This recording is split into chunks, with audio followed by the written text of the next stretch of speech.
Okay, just let us know which cars and things like that.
Sure.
Mr. Rottenborg, do you have the redactions for me? We have one, we had to make one tweak too, and we're gonna do that electronically during my cross-examination, if that's Okay, okay. all right, so which But one do you we have do have for one, me? exhibit 214. 214? We provided, All right, the redactions, reserving your other objections, the redactions are okay? Yes, Your Honor. Okay, all right, so 214 will be in evidence then. Thank you, Your Honor. All right, thank you.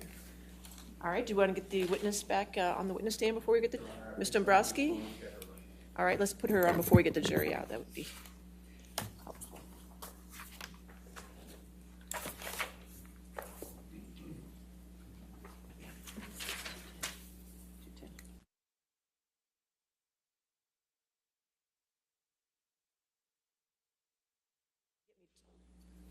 Mr. Rottenberg, you're going to get me 214 after? yes, Okay, Your Honor, there was so- just one Okay. minor tweak we had to make. No, there's 210. This is 214. Yes, 210. Okay, I just want to make sure. We'll put it up on the screen but without the presence of the jury, so the judge will see it at the same time you do. Okay. Okay, I just don't have to wait for it. all right, jury? We ready for the jury? Yes, okay.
All right. Good morning, ladies and gentlemen. Thank you. All right, you can have a seat, Mr. Dombrowski.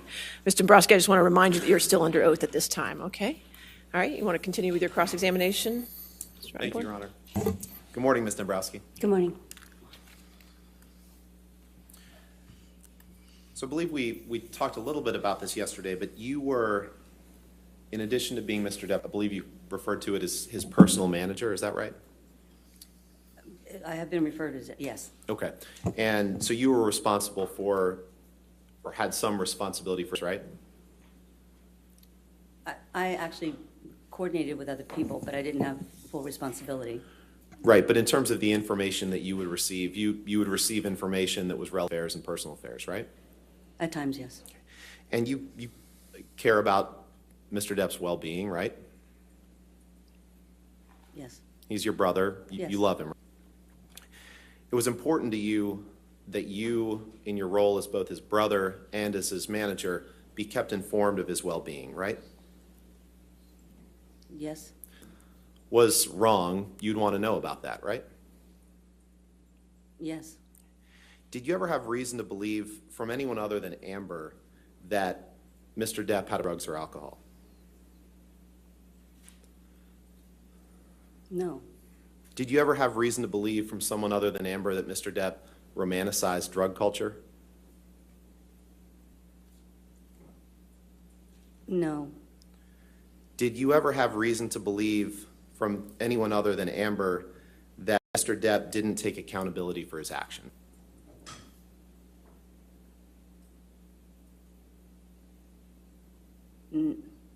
I didn't have reason to believe that, no. Did you ever have reason to believe from anyone Depp lacked patience for getting his needs met? I didn't have reason to believe that, no. Did you ever have reason to believe from someone other than Amber that Mr. Depp could act like he didn't get immediate satisfaction? Objection, Your Honor, lack of foundation. I'm asking if she had. Overruled, I'll allow it. That's fine. Let me ask that again. Mr. Depp, have reason to believe from anyone other than Amber that Mr. Depp could act like a child if he didn't get immediate satisfaction? Hearsay, Your Honor. Yeah, Ashton, we'll see at the follow-up. Okay. I'm sorry? Did you ever have reason to believe from someone other than Amber that Mr. Depp could act like a child if he didn't get immediate? I never had reason to believe that. Did you ever have reason to believe from someone other than Amber that Mr. Depp had fundamental issues with anger? Your Honor, may we approach?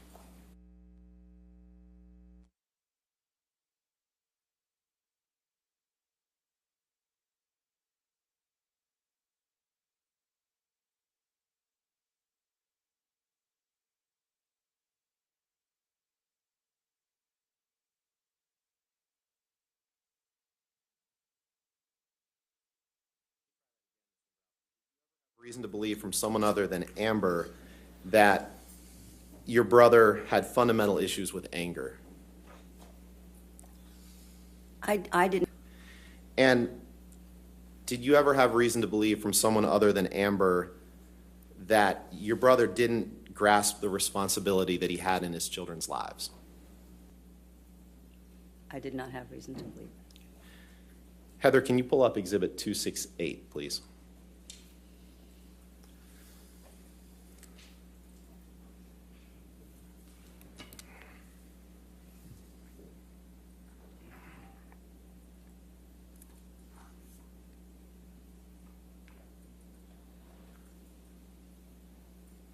Ms. Dombrowski, is this an email from Dr. David Kipper to you on August 18th, 2014? Objection, per se. Being offered yet, so I'll overrule the objection. Go ahead. I don't have it. Can you see the document on your screen? You No. might have to make it bigger. It's much smaller. I don't, Oh, do you? I'm Can you sorry. see it there, ma'am? No. It's not showing up on her screen. Just bear with, thank you. Do I need to do something?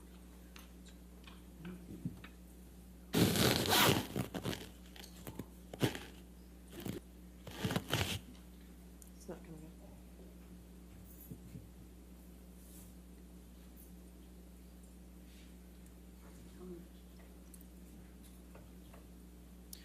Do you have a physical copy that she could look at? Not that's not marked up. Let me, can you see if you can grab one? Oh, wait, she's got it. Oh, okay. Turn it off and on. That's the trick. That's the judge rule. Eh? Thank you.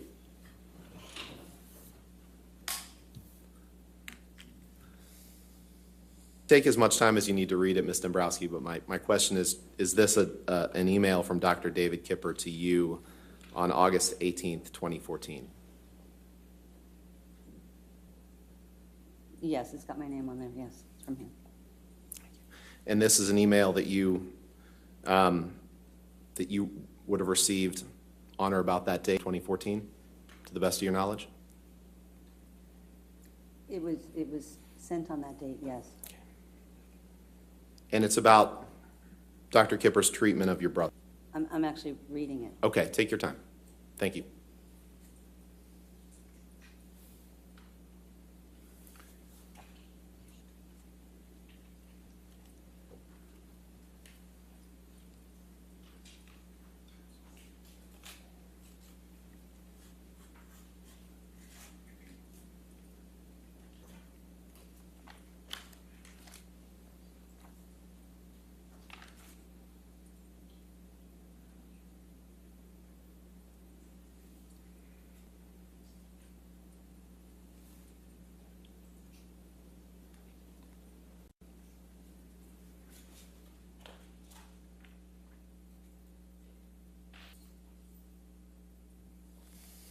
Sorry.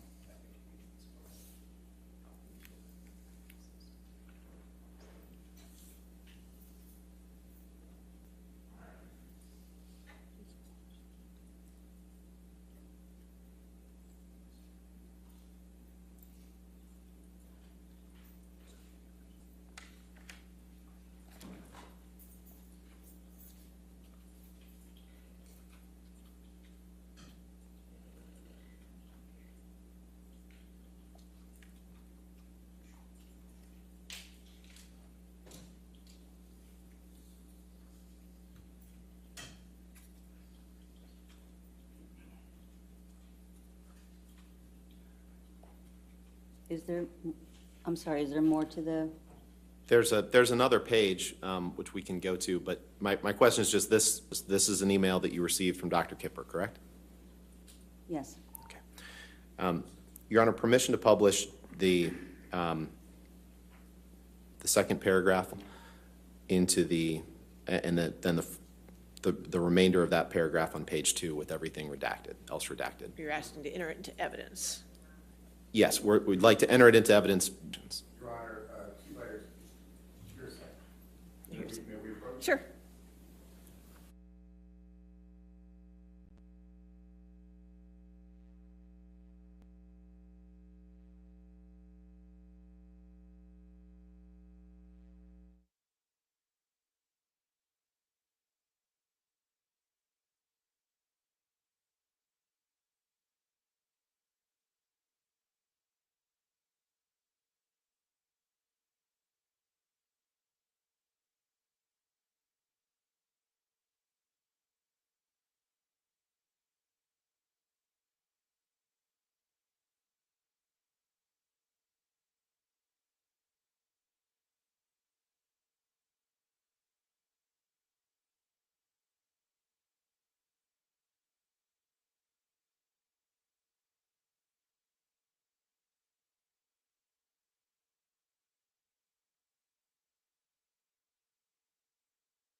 Ms. Dombrowski, if you can take a look at the first page of that email, please.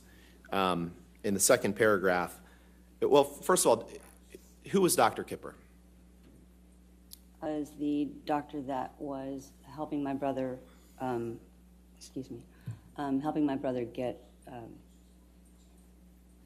help from the pain medication addiction that he had.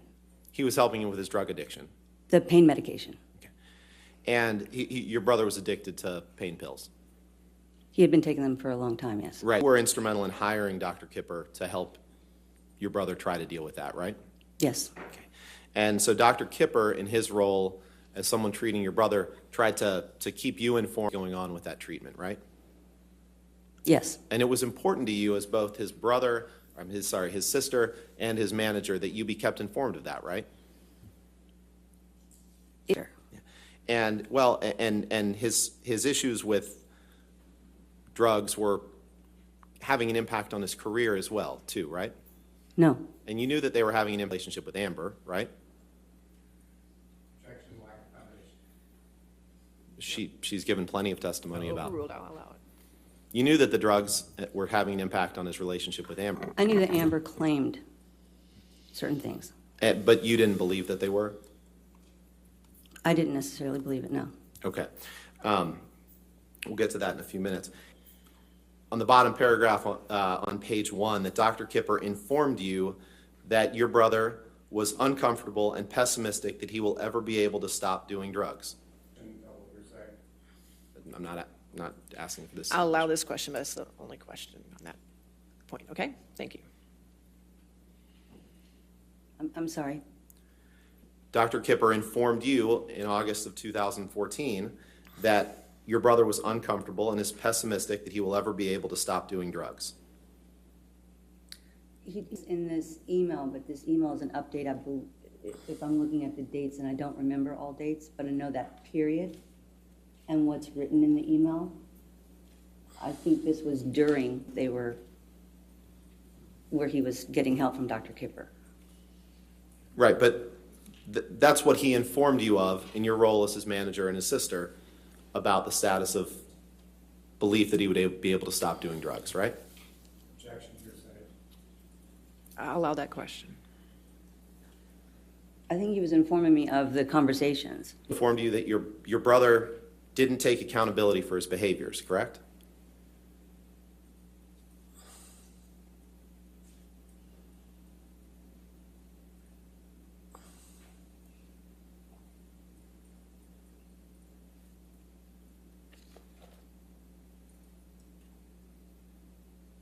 He does say that, yes, he wrote that he has no accountability for his behaviors in this time. And Heather, if you can go to the top of page 2, please. In that first and second line, he also told you that your brother has fundamental issues with anger, right? Your Honor, objection, hearsay. No exception applies. All right, Same exceptions. This is what he informed her. we need to move on, though. You can. Heather, you can take that down. So you just testified, Ms. Dombrowski, that you understood from Amber that drugs and alcohol were impacting their relationship, but that you didn't necessarily believe that, right? And you didn't necessarily share those concerns, right? Right. Did you have an occasion to speak with Amber, plane flight from Boston to Los Angeles in May of 2014? Objection, hearsay. I just asked if she spoke with her. Just spoke, I'll overrule the objection at this time. I don't recall specific times speaking with Amber like that. Okay. Did you become, of an incident on a plane flight from Boston to Los Angeles in May of 2014? Objection, lack of foundation. Foundation objection? By that she, I'll sustain the objection, it's foundation, if you can lay a foundation. if something happened in your brother's life that was notable, you wanted to know about it. You testified to that. Objection calls for speculation. Hypothetical. Yes, sir. It's a foundation question. She's testified that she had insight into his daily life. It's a foundation question, so I'm going to sustain the objection if you want to. Okay. Yeah, foundation. You were kept apprised of the goings-on in Johnny's life, correct? For the most part, yes. Yeah, and you testified yesterday you saw him just about every day, correct? What I testified to yesterday, saw him every day, was when he was with the family of Vanessa. Or were in touch with him fairly frequently as his business manager and as his sister when he was with Amber, correct? Less frequent. Okay, but still with some frequency, right? Yes, If an event had happened that was potentially harmful to your brother, you would want to know about that, right? yes. Okay. And Several times. All right, next question. you made an effort to make yourself available to Miss Heard to talk to you about issues she was having with your brother, correct?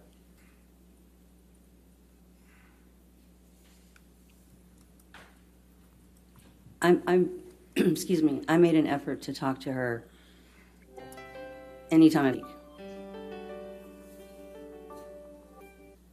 Somebody's trying to call us. It's kind of a pleasant ringtone. I didn't answer it, so I don't know. Ms. Dombrowski, in addition to just Amber believing it, you believe that your brother, Objection made. Vague. you believe that your brother needed help with drugs and alcohol, didn't you? Overruled objection. Go ahead. Sorry. I believed on the one medication I was concerned about. And you wanted your brother to get better from his addictions, right? I wanted to address the medication that he was on. And you understood that Amber wanted the same thing, wanted him to get better for both him and for her, correct? Objection calls for speculation as to what Amber wanted. I'll sustain as to what Amber wanted. Now, do you recall meeting with Ms. Heard on May 25th, 2014? I don't recall. Let's pull up Exhibit 234. Please. You said that was 234? 234, yes. Okay, thank you.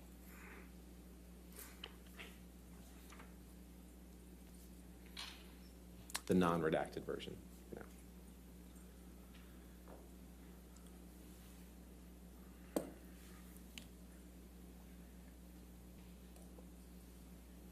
Ms. Dombrowski, this is a multi-page exhibit that we can, we're not going to ask you about all the pages, but this, a text message chain between Amber and you on May 25th, 2014.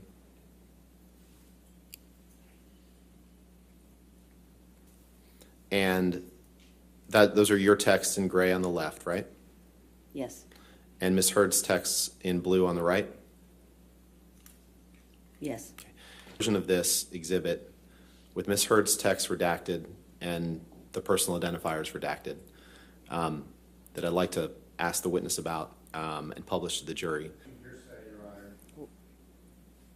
First, you want to admit it into evidence before you publish it to the jury. Correct, So let's- right. So I'm just previewing that. Would you like me to go through the unredacted version with the witness first? No. Or, Well, text, how is that probative if it's just her text? because it's her text about what she, two things. One, it's her text about what she wanted. We'll get to those on page 2. Your Honor, she still has the same hearsay problem. I'm allowed to ask her about her own words and what her feelings sort of. You can brother- ask her about it. Okay, well, okay. Okay. Ms. Dombrowski, did you reach out to Ms. Heard on May 25th, 2014? Asking her if she wanted to talk? Yes, Why did you do that? I Did you do that because you had been made aware of an issue about your brother's behavior on a flight earlier that day? I The day don't before? recall why I did that. You don't recall why you did that? No, Or you have no awareness or memory of a flight earlier that day or the day before? I don't recall at all times. I don't have any specific memory of anything. If you can turn to page 2, Heather.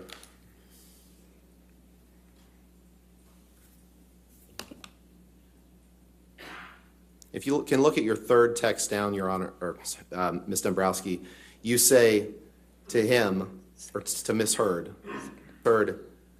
I love him so much, but he needs help, and I don't have all the information to help alone. Do you see that? Objection, Your Honor, this is all hearsay. I'll allow that question. That's fine. I do see that. And what did you mean when you said he needs help?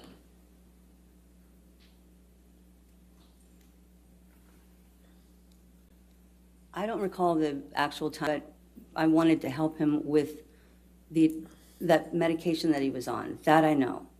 And I know that be helpful in life because they were arguing all the time. And I believe you testified earlier that you didn't actually have concerns about your brother's dependence on drugs, right?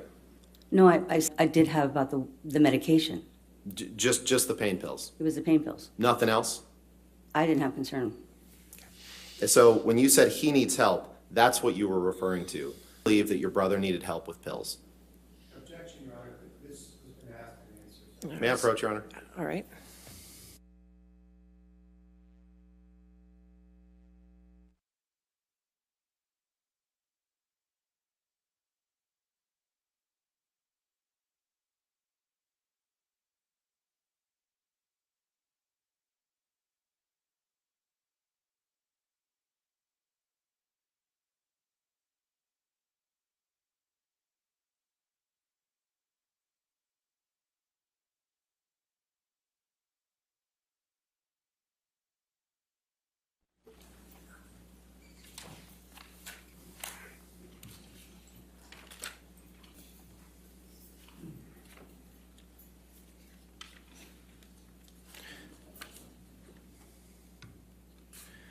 Heather, can you please pull up the pages ending in 934?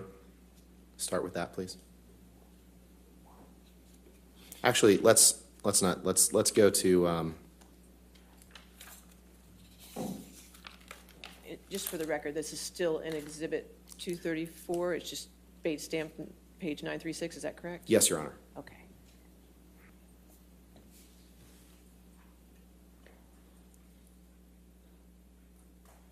Ms. Dombrowski, do you see the message that you sent to Amber 3 down where you said he is going to see that with 3 exclamation points? Yes. Tell me what you remember about that. Were you referring to, when you said he, you were referring to your brother, right? Yes. And by doctor, you meant an addiction doctor? Is that right? I believe I would have met Dr. Kipper. Okay. And what was, you'd agree that it's fairly rare to get an appointment for a doctor the next day, right? Objection, calls. I'll allow it. That's fine. I don't know that it's rare to get an appointment the next day. Well, Dr. Kipper wasn't an emergency room doctor, right? No. What was so urgent about your brother's need to see a doctor that he was going to see Dr. Kipper the next morning when you texted this at 7:35 p.m.? I don't know that it was urgent. I think I was going to see the doctor. And you were happy he was going to see the doctor because you thought he'd finally realized the problem that his drug addiction was having on himself and others, correct? That's why you were happy. I was happy he was going to see the doctor because I was concerned about the pain medication he was on. And you were concerned about what that pain medication did to your brother, right? Yes. You were concerned about the effect that that had on his, I was concerned about him. and you were concerned about the effect that that drug addiction had on other relationships in his life as well, correct? Your Honor, asked and answered. I'm going through, That's fine. I'll allow it. That's, you can answer. I didn't see anything that was happening necessarily in life to be concerned about others, me. It was him I was concerned about. Didn't see, your testimony today is that you didn't see any effect that your brother's drug problem was having on anyone else other than him. My concern was him. I wasn't focused on that. Right. You weren't concerned about the effect that it could be having on anyone else. Is that your testimony? Again, my concern was him.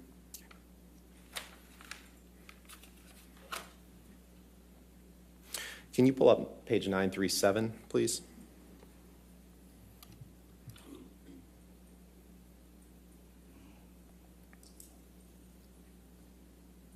And when you misheard the text at the top of the page at 9:20 p.m. on May 25th, 2014, I just meant I will help in getting him help.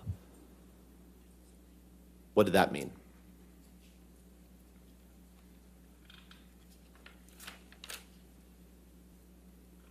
It's help with Dr. Kipper, I believe. You were referring to getting your brother help for his drug addictions, correct? To getting him help with the medication that he was on. And if you go to page 938, please.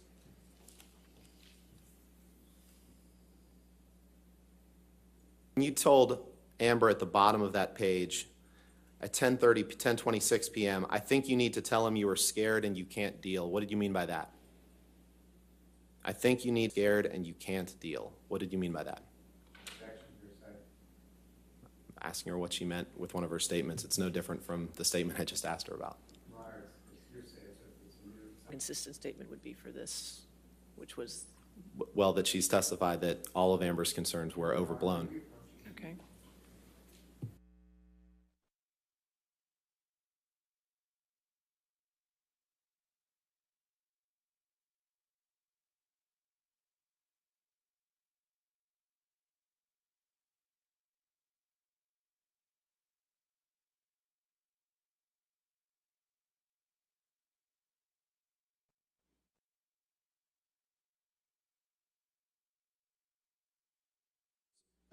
Drug abuse. You were concerned for your brother and your brother only. Is that right?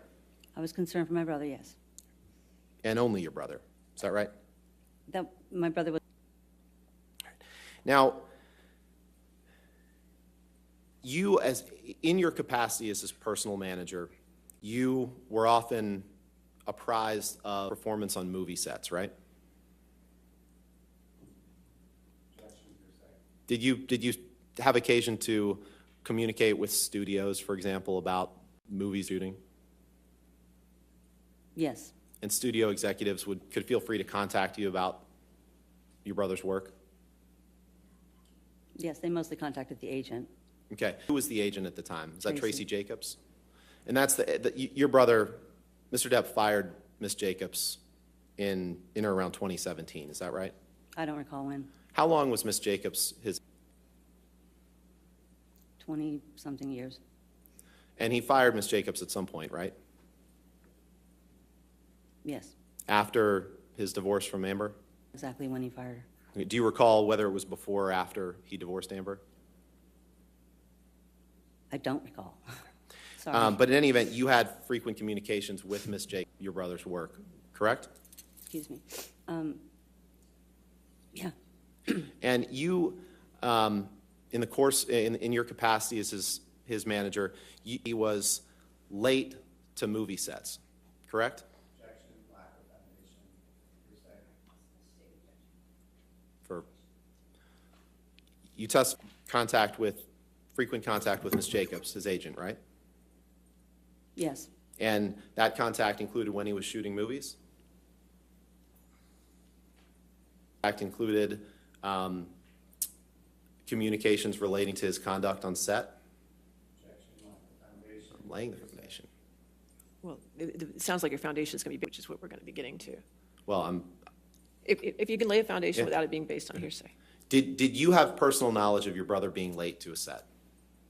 Movie shoots? would that be if I was physically there, is that what you're asking? Or, Your Honor, no, first I'd ask you to instruct Mr. Chu not to nod his head to the witness. That's inappropriate. All right. I'm not shaking. Okay. Well, he was. I'm nodding to the witness. All right, well, I'll keep a lookout for that. Thank you. All right, thank you. Ms. Dombrowski, your brother that he was late to movie shoots, didn't he? Objection, hearsay. Party admission. I'll allow that. I don't think he came to me and no. You learned from your brother that he was late to movie shoots, correct? Objection, asked and answered. I don't think he would have come to me to talk about it. You learned, so you never had any communications with your brother about issues that he had being on time to movie sets? Is that your testimony?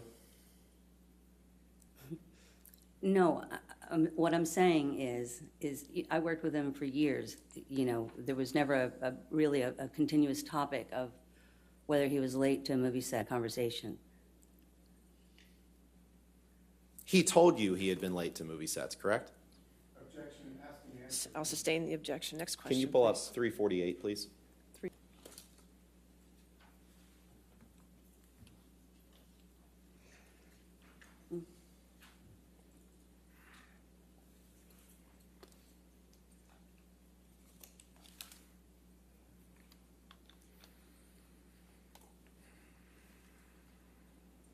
If you can you blow it up so you just see the second email down?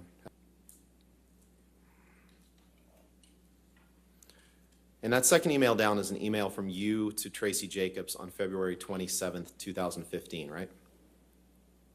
Objections, you're saying? I allowed that question. We'll see where we go.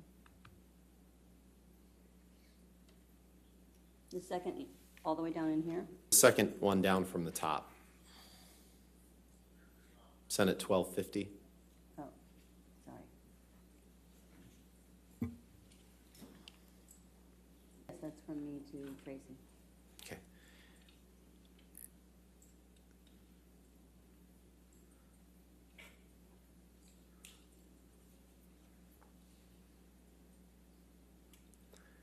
Now, in the second sentence of that email, you write, he told me one. I knew that on this particular film, there were times when he was late to set. You did know a On film. this particular film. And this particular film is Pirates 5, correct? Yes, Pirates of the Caribbean 5? And he was filming that in Australia, right? yes, And this email was sent on February 10th, 2015, right? yes, So you knew that as he was filming Pirates of the Caribbean 5 in 2015, early 2015, that he had problems, right? I wouldn't call it problems being late to set, but he was occasionally late to set. Late enough that Disney executives to discuss that, right? Objection, you're saying? All right. I'll sustain the objection. Next question. And you knew that this wasn't the only movie that he had been late. Objection, lack of foundation. She's testified about her close involvement in his personal affairs when he was shooting movies. No lack. If you can lay a foundation, not based on. Have you talked to your brother when he was filming each of the movies that he filmed, right? Yes, Okay. And with respect to Pirates 5, he told you that he had been late to the set. no, I don't recall him telling me he was late to set. Okay, so despite the fact that you said he told me, you don't recall whether that was him or not. I don't know I don't know that the he to him. Okay. You were also, I believe you testified yesterday that you were closely involved in the financial aspects of your brother's life, right? I was closely involved in speaking with the representatives, but I wasn't really closely involved in, that wasn't my thing. And your brother's, the income that he made from movies or other commercial opportunities that he had funded both him and it flowed, or it came in through his companies, right? And then the money that your brother made came in through his companies. I don't really understand your question. Well, you're the president of one of those companies, Infinitum Nile, right? Yes, So if your brother signs a movie contract, the money, is it paid through a company that he owns? Infinitum now is completely a separate entity, so how he gets paid that's the business managers. You were involved with discussions of opportunities that he had to shoot movies, correct? Sometimes, yes. Okay. And you were with others on Mr. Depp's team about opportunities that arose, right? Yes, Okay, including Tracy Jacobs, yes, his agent, yes, including in contact with studios directly as well. It's from time to time, right? yes. And Mr. Jacobs, well, strike that. In your capacity as his personal manager, you became aware of distress that your brother was in, correct? Because you were familiar with his financial affairs, right? I was somewhat familiar. That was the other representative's area. Occasion to become familiar with whether he was undergoing financial distress such that he needed to get movies, a certain number of movies a year? He had a certain number of movies per year that she wanted him to do.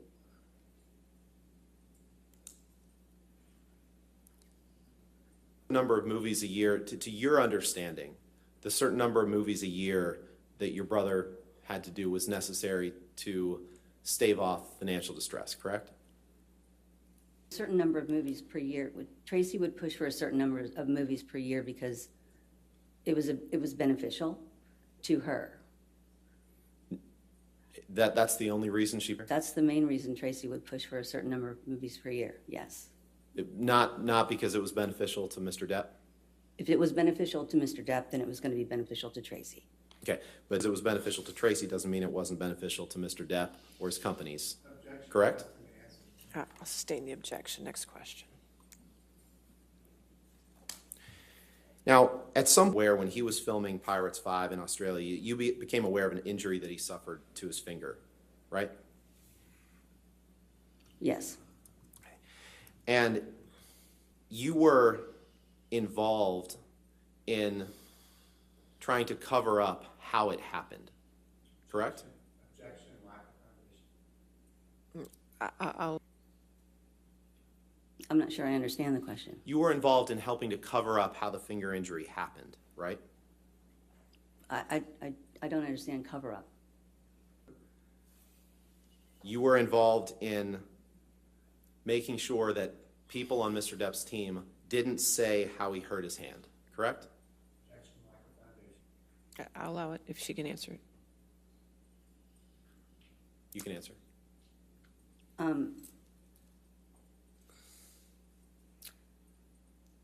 Want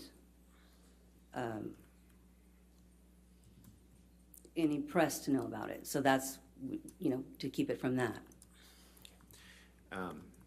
And because you didn't want any press to know about his finger injury, you told Mr. Depp's personal assistant to make sure that to say that he wasn't hurt his hand, correct? You instructed him to say that. If it was someone that I would be concerned that the word would get out to the press, So it was okay to you to tell people to lie to protect your brother, right? it's really a lie. I didn't know how he hurt his finger myself at the time, because I'm pretty sure I know the time frame you're talking about is when it first happened. Personal knowledge to this day of how he hurt his finger, correct? Because you weren't there. I wasn't there. Can you pull up Exhibit 210 redacted, please? Your Honor, this is the exhibit we discussed yesterday. If the court and Mr. Chu agree, publish it to the jury and admit it into evidence. Well, if it's 210, it's already in evidence. That's the one you gave me this morning, correct? No, that's a different, Yeah, I think that was 214. that was 214. This is 210. And I believe that this, Follows. it's just one page? Or it's two pages, I'm sorry. Yeah, it's these 2 pages that. Right. Reserving your objections, are the redactions correct? The redactions are correct, we reserve our redactions. Okay, that's fine. I will enter 214 into evidence over objections. Permission to publish, Your All Honor? right, yes, sir. Thank you.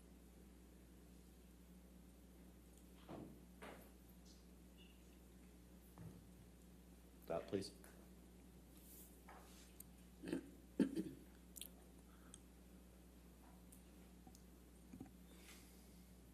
So, Ms. Dombrowski, we a little bit yesterday.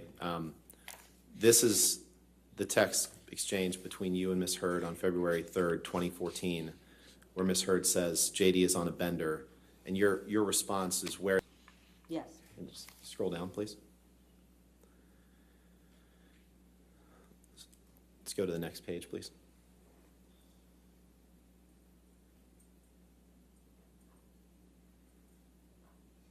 Scroll down to the bottom, please. And then you text Amber, worry about everything. I wrote the words, worry about everything. It was myself. I was speaking about myself. And you tell her, I don't love any of it, correct? Right. And, All right, sustained. We did go through this yesterday, but go ahead. and 2 days later is when you sent your brother the text messages that said, stop booze, stop coke, stop pills, correct? I'm not looking at it. I don't recall the timing of it. Nothing further. Thank you. All right, redirect. Yes. Okay, thank you.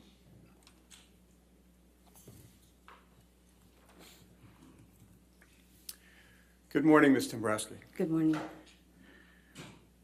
Warren's examination yesterday and again this morning, he spent a lot of time talking to you about your brother's alleged drug and alcohol abuse. Do you remember?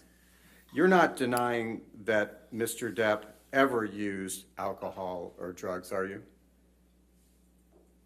Objection leading. It's redirect, Your Honor.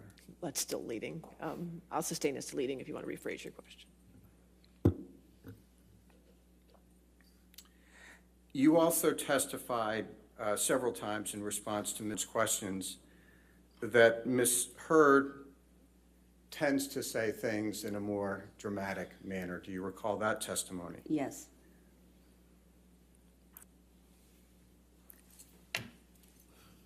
I've had my own interaction one-on-one with Ms. Heard, so I know a bit about her person. She would present information to me that was not necessarily supported by everybody else that was around. And I've spent a lot of years working with my brother. We have a close team. It's a people helping, make sure that everything in life, it works out and goes smoothly. But all those people where I would have a daily contact, scheduling or just how the day's going for all the years, those people never said the same thing. Objection hearsay, Your Honor. I think it was responsive to the I'll question. sustain the last sentence. Yeah, but, Just Your Honor, the last sentence of it, that's all. understood, Your Okay. Honor. I think it goes to state of mind rather than the Right. truth. I just did the last sentence, I'll say the last sentence, okay?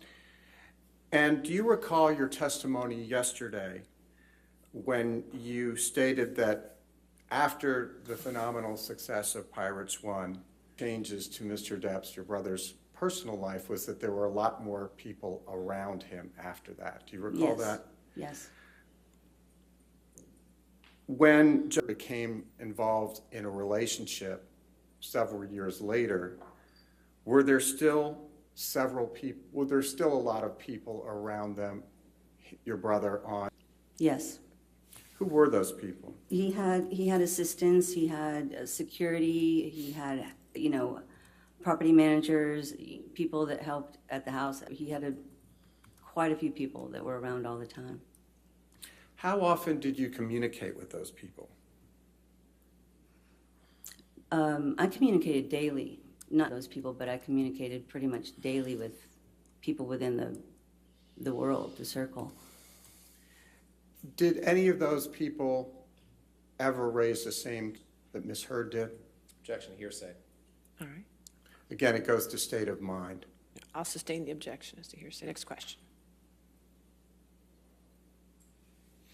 What, if any, concerns were expressed about Johnny's behavior when using alcohol? Objection hearsay. All right. Again, it goes to, Objection, next question. thank you, Your Honor, that's all I have. All right. Is this witness subject to recall? I do not believe so, Your Honor. She's subject to recall? No? No, Your Honor. All right, Mr. Brusky, you're free to go. Courtroom, it's up to you, okay? Thank you. All right, thank you, ma'am. Thank you very much, Ms. Dombrowski. All right, your next witness. Good morning, ma'am. Isaac Peruch. All right. We'll get him. Okay, that's fine. Thank you. While we're waiting for him, can you spell his last name for the court reporter for me? Yes, B-A-U-C-H. Thank you.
Hey, there's a thing here. But there, sir, have a seat. Okay.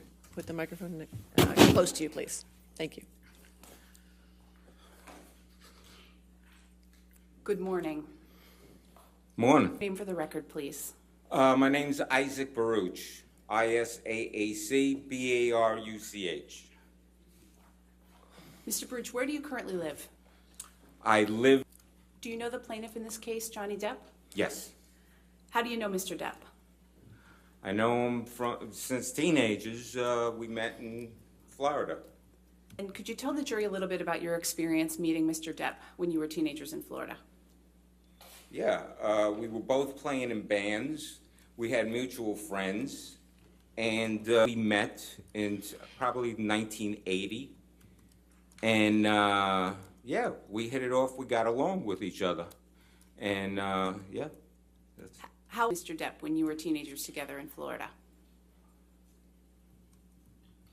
A few times a month. I'd say it could be more, a little more. You know, we'd see each other at parties and clubs, nightclubs where the bands played.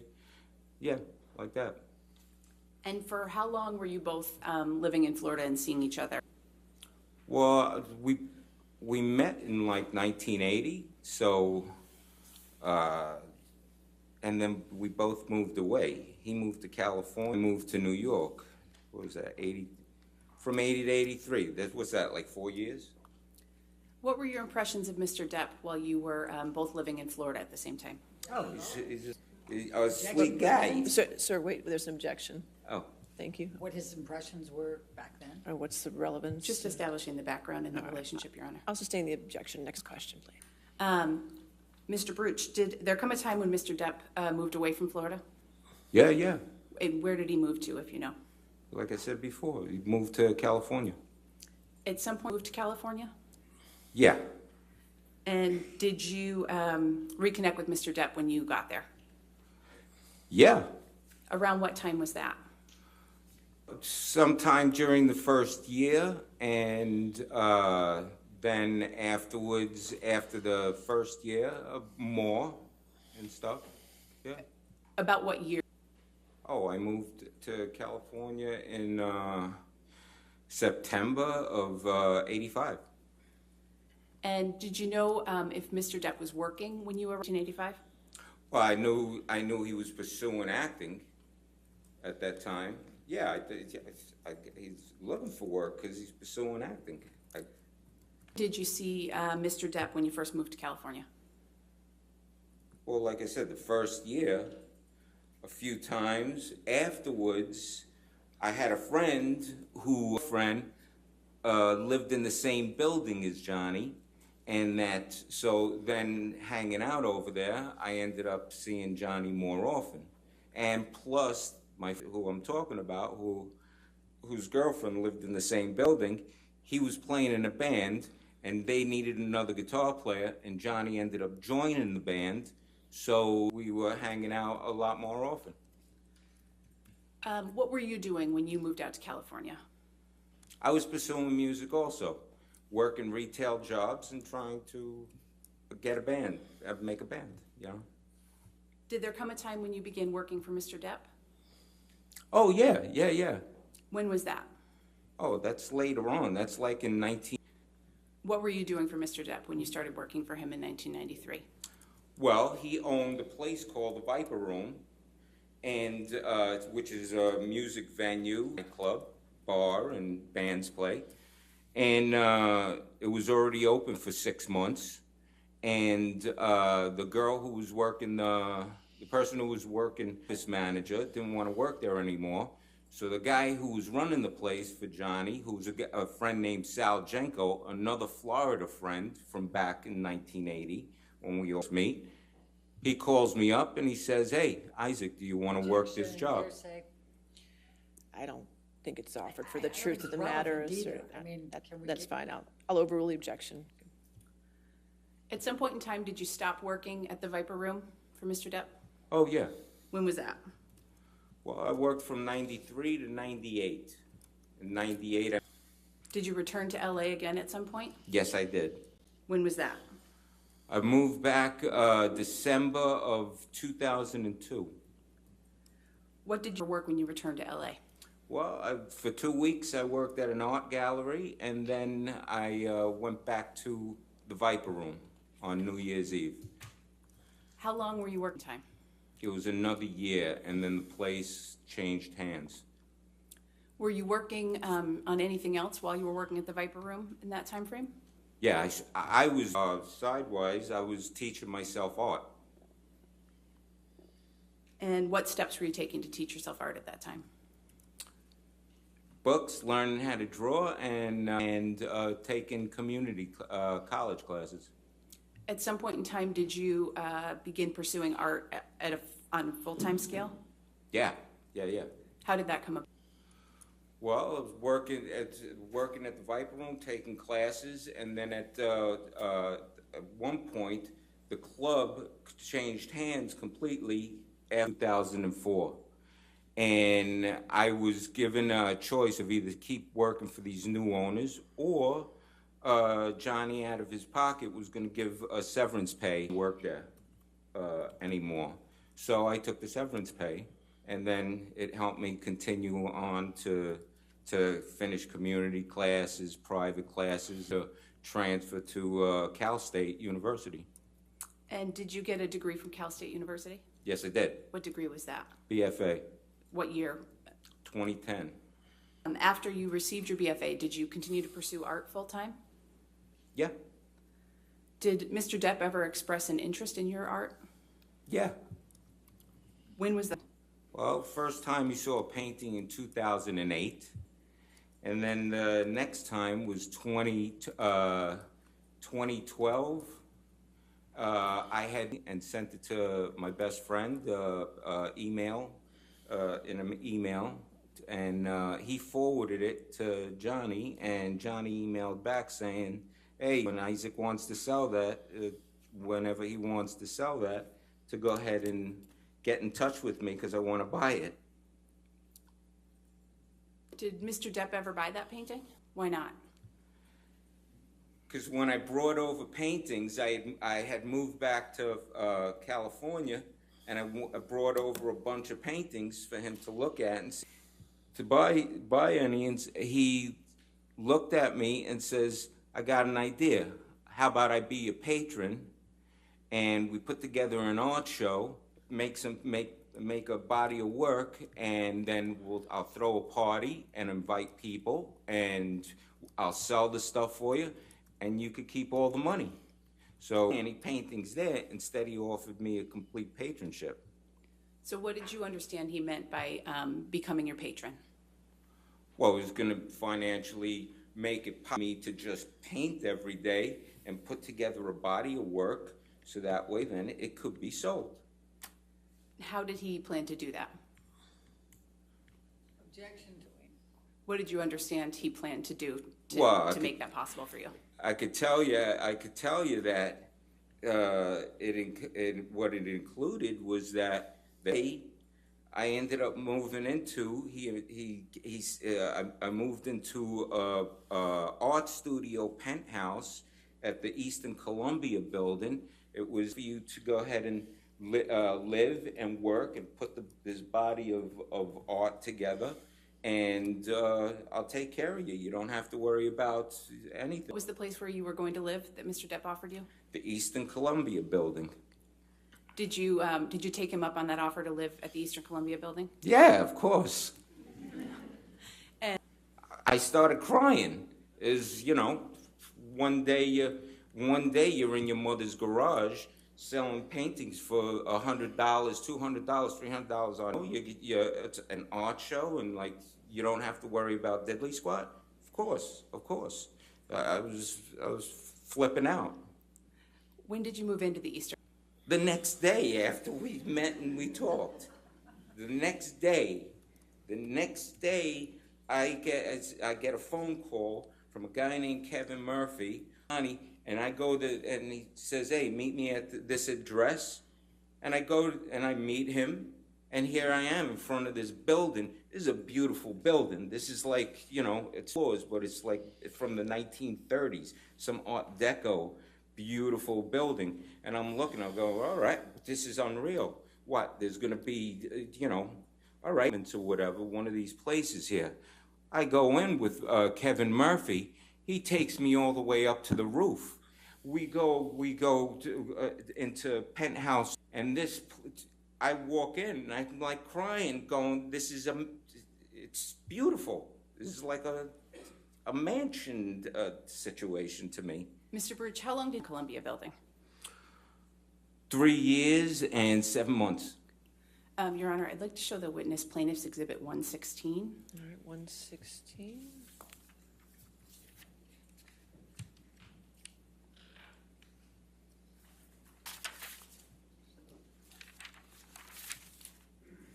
Am I looking at something? You will in a sec.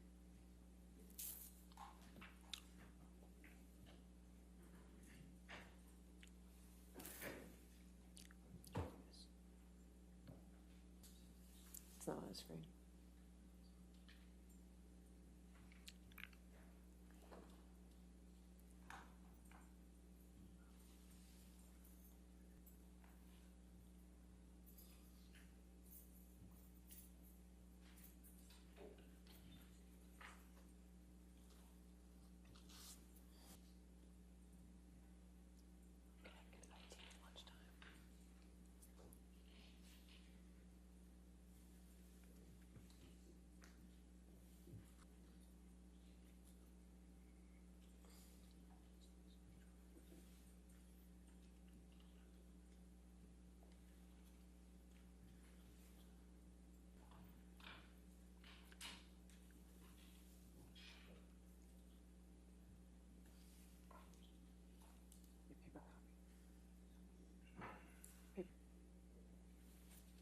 We're just going to pull up a paper copy for a moment. We can see it, but he can't see it.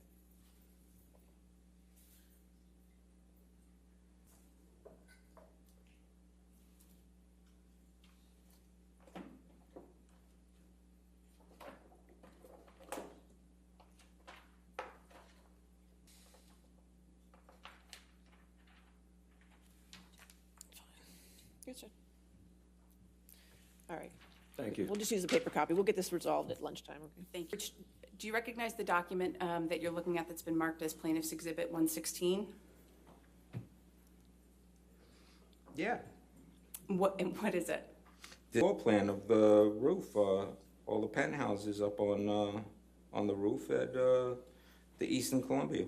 And that's the building where you lived starting in March 2013? Moved in the first week of March 2013, yeah. Your Honor, at this time, I'd like to move into evidence, plaintiff's exhibit 116, please. No objection, Your Honor. All right, once you can publish to the jury.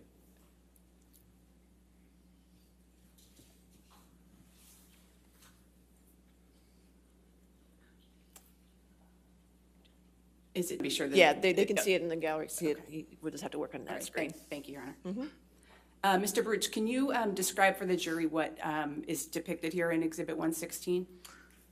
Yeah, so the right side of this graph is there's a pool there.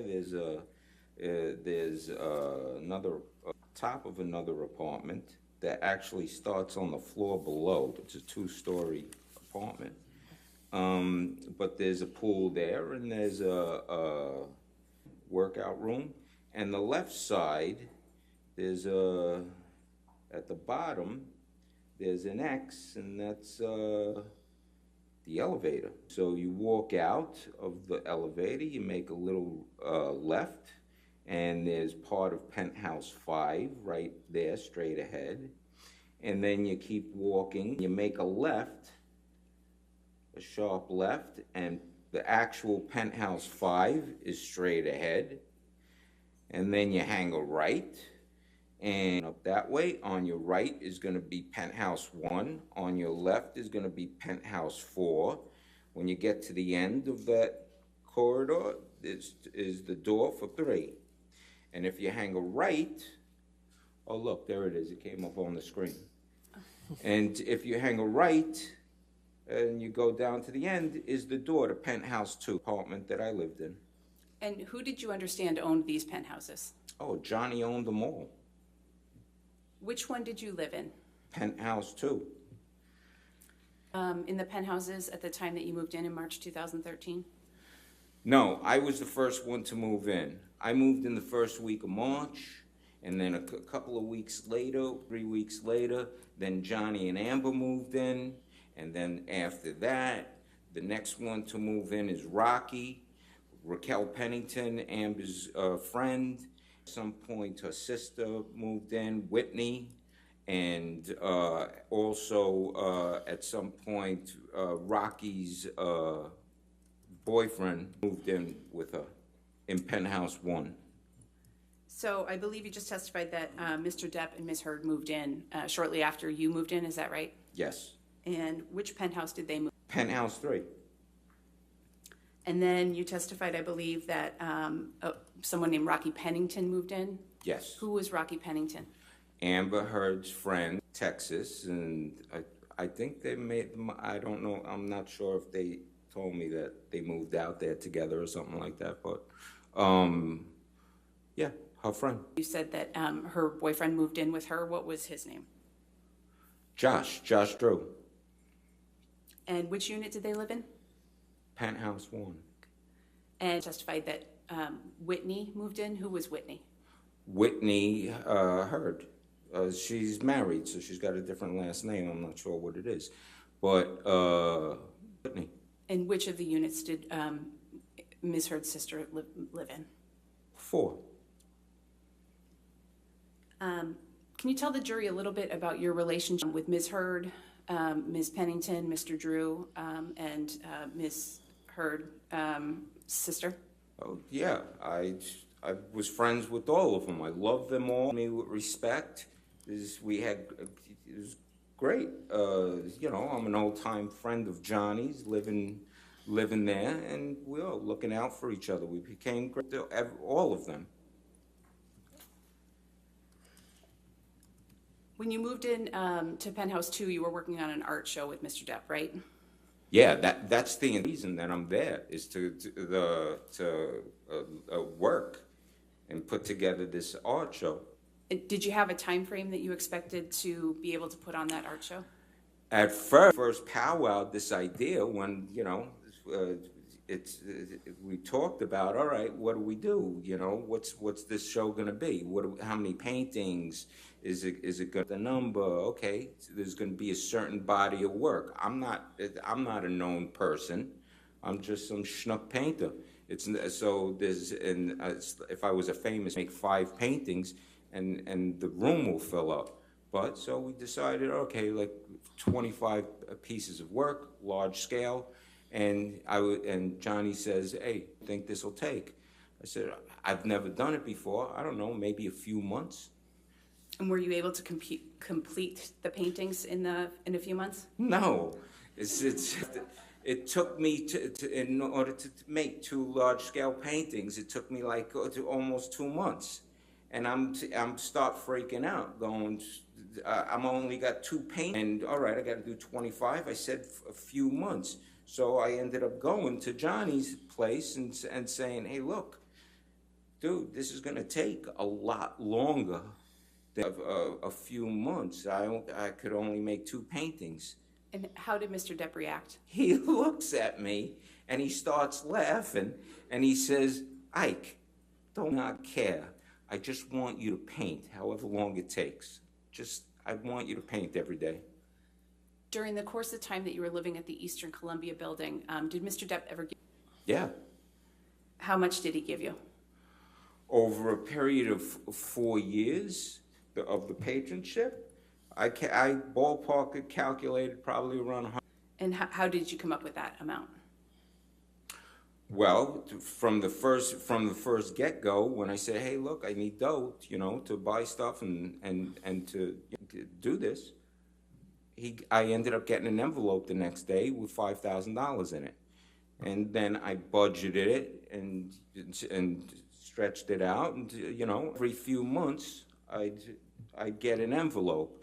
It could have, I didn't know if it was gonna be the same amount, but it ended up being the same amount, which was, wow. basically around $5,000 every few months. So in a year, it's 20 grand. But then also, there was maybe a year or two, might have been that it was 5 times I had to ask for dough, or it was 4. And then on top of it, so right there, that's grand or 90 grand. And then on top of that, I ended up getting a herniated disc.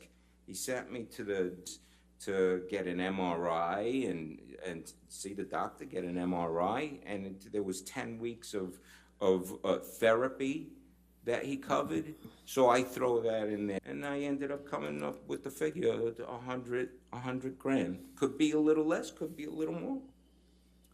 What was your understanding of whether Mr. Depp intended to be paid back for that money? There's no, that's not even the thought of being paid back. This is something that he wanted to see happen. This is something he invested in. He knew he was going to spend money to make it happen, for me to survive and paint and create this thing that he wanted to see because he liked the art. And so there was no pay. The thing was about him selling the art, so that way I keep all the money. He didn't expect anything. It was just as a friend, as he's done with many other friends. Objection, Your Honor, hearsay, and move to strike All any right. absent. I'll sustain the last sentence of his And if statement. the jury that striking means they All right, we've done that, but that's fine, thank you. Thank you, Your Honor. Mr. Baruch, did there come a time when you decided that you planned to pay Mr. Depp back? Oh yeah, for me, when he's told me he had money situation going on, it's like this guy just changed. He's been making it possible for me to live and work and make product, and expense. I'm part of the problem. It's like, how do I help him? How can I help him? I mean, he's sharing his sandwich with me, you know? How do I share that my sandwich with him? Give him that half to make something up. You don't not doing, and said the only thing I got is paintings. So I stood up when he's telling me what he's telling me about his money situation. And for me, I said, if these things ever sell, we got to split this 50-50, and I ain't taking no for an answer. Something. I got to put something into this. So I looked at it like he has to get something back. Mr. Baruch, during your time living at the Eastern Columbia building, did you develop a relationship with the defendant in this case, Ms. Heard? Yeah. And did you get along with Ms. Heard? I loved her. I fell in love with her just like Johnny fell in love with her. I fell in love with her. She's respectful, gracious to me, that she's got great teeth, that she treated me with complete respect. Anytime I walked, the humor-wise, total locker room humor, demented humor, totally laughed at, the jokes, totally got along with her. Every time I walked into their place, Isaac, you want something to eat? Isaac, you want something to drink? Every time. There's only one time I remember, because I walked in and she's in the kitchen at the counter and she's doing a beauty facial mask, and so she can't offer me. And I'm going, hey, is that something that helped me? And she looked at me and she goes, no. And I'm laughing, and then she laughed after because she didn't realize she was making a joke. So, yeah, I loved her. Mr. Baruch, did Ms. Heard ever visit you in your penthouse? Yeah. Do you recall the first time that she visited you there? Yes. When was that? The thing is that it's in March when they moved in, and they were there for a couple of days, and I didn't even know. And Johnny had called me, says, hey, girl, and so I did, and then the next day, they came over to my place for the first time to see how I had set up the art studio, just what's my painting set up and stuff, and to look at other paintings. And they walked in, and I remember the first thing she said was, "I hope we didn't keep you up last night because of all the..." And I looked at her and I says, "No, these walls are like 3 feet thick. I don't hear diddly squat." How did she seem when she said that to you? Am I joking and inquisitive, you know, like they did, you know, to find out. In your 3.5 years living at the Eastern Columbia building, did you have opportunities to observe Ms. Heard's relationship? Yeah. Can you describe what you observed about their relationship? They were always loving with each other. They treated each other like kissing and you know, what can I get you type of thing, you know, being kind with each other. Always loving, always a loving situation. How often would you say you interacted with Mr. Depp and Ms. Heard? If they were there, because they're traveling, they're working and doing stuff. If they were there, I saw them maybe 2, 3, maybe there might be one time a week that I see them, that I go over to hang out or, you know, see them. Or they might come, or Johnny, or, you know, like that. Since you've known them, did you ever see them get physically violent with each other? Never. Did you ever see them argue? Yes. How many times? Probably like twice. Okay. Can you describe the arguments that you witnessed? The first argument that I remember walking in, it was a telephone argument. Johnny's at the kitchen table and he's about something, and on the other line, because it's on speaker, and he's talking with the phone at the phone. The other person, Amber, and that she's in New York, and he's at the kitchen table, and they're arguing, and he's going, "Who is it? Who is it?" And she, "Baby, come on, please don't. What are you doing, baby? Why are you being like this, baby?" And this went on for a little while, and I'm listening, and then he hangs up. She calls back again, same thing. "Who is it? What's going on? Who is it?" And she's saying, "Oh, come on, baby, don't be. What are you doing, baby?" And then hang up the phone again. It happens. I'm saying there's no solution in this conversation. I grabbed the phone from him and I says, "Hey, Amber, this is Isaac. Listen, this conversation is now over." And she didn't call back again, and he went to the couch and went to bed. I believe you said you saw them argue twice. Time that you saw them argue?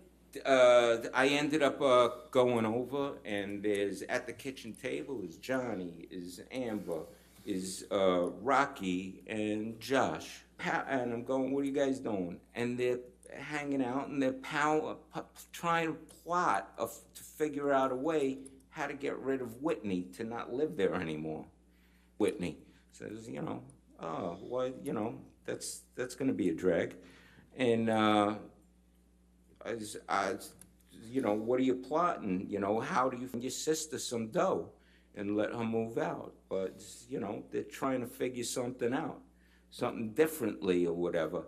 At one point, so there was a point, Johnny got, you know, flustered and frustrated, and he got up and he walks away. And as he's walking away, he says, "Figure it out." And that was the whole thing. I don't know if you want to call it, I don't think you might call that an argument, but. Your Honor, I'm about to switch gears a little bit. It might be a Okay. good time for a mid-morning break. Perfect. We'll go ahead and have you take your morning recess for 15 minutes, okay? Just remember to not talk to anybody and do not do any outside research, okay? And we'll see you back here in 15 minutes.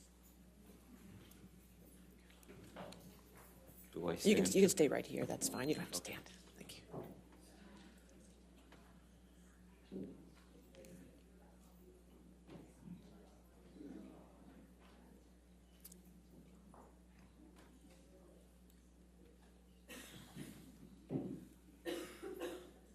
All right. I just want to remind you, since you're still on the stand under oath, you can't talk to any of the attorneys or Mr. Hurd at this time until your testimony is done, okay? Okay. All right, and we'll be back at 11:45, okay? All I right, got stay it. there the whole time. You can move. Oh, okay. Okay.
you can stay, that's fine.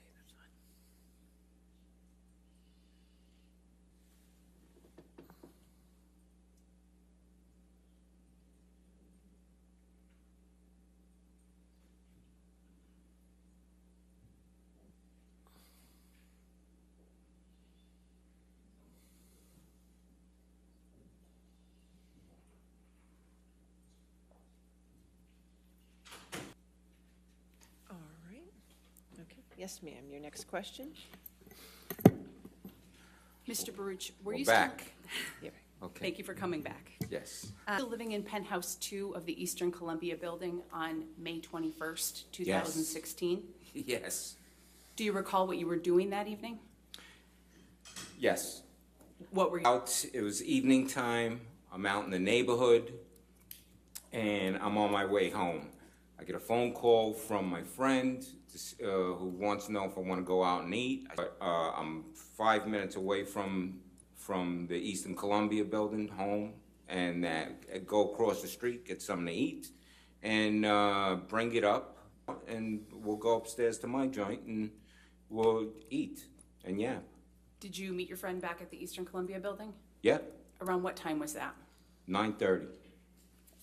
Friend? We went upstairs. Can we pull up Plaintiff's Exhibit 116 again, please? And Your Honor, given that this has already been admitted, I'd ask that it be published.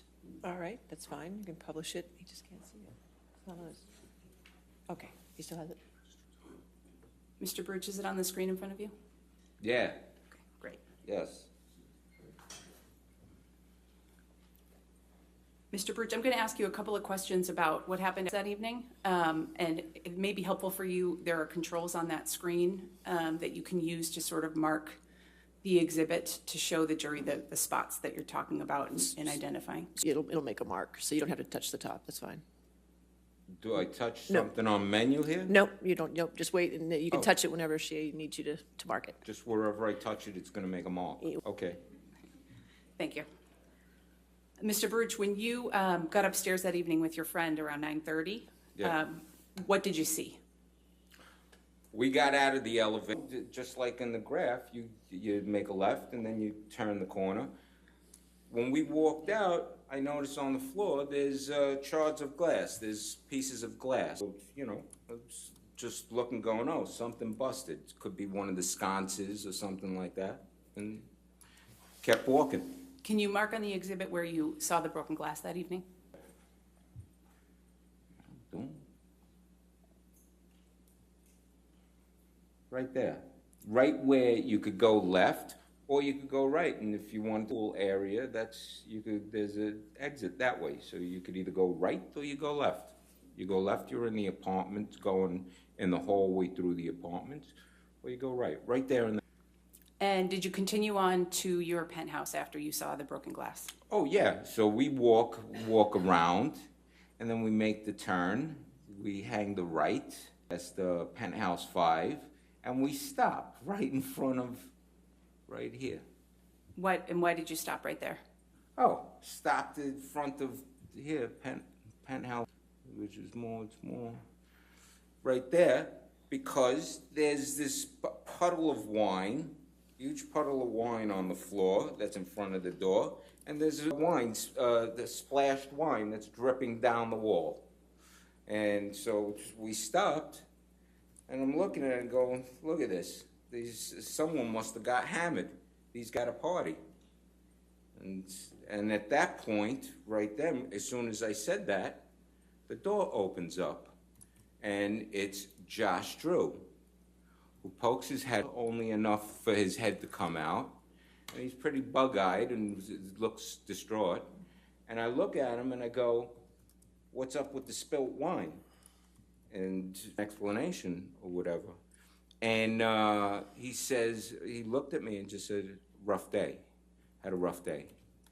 And at that point, I got concerned and said to him, because I'm friends with him, you know, I got concerned. I said, hey, you okay? You want me to help you with something?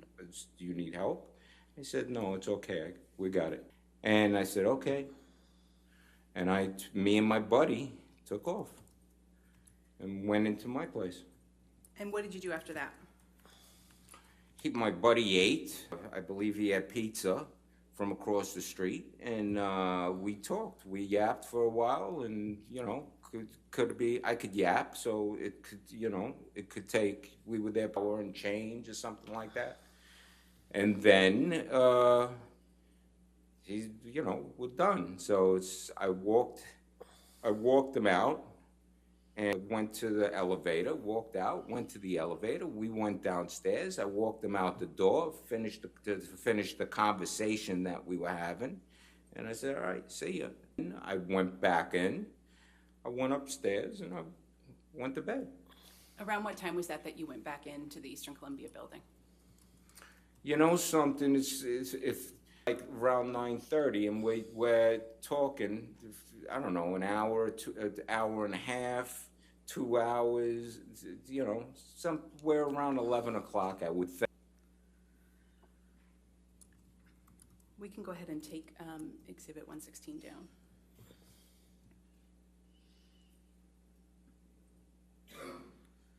Can you describe for the jury the events of the next day, May 22nd, 2016? Yes. It's my birthday. May 22nd is my birthday. I wake up texting Johnny and saying, hey, I'm going to be in town, because he's not staying at the Eastern Columbia building. He's staying in a house in town. And so I texted him. It's my birthday. I said, listen, I'm going to be in town. I'm going to come by and to have a birthday drink. Okay. I didn't get an answer back, but I said, that's what I'm doing. If that happens, that happens.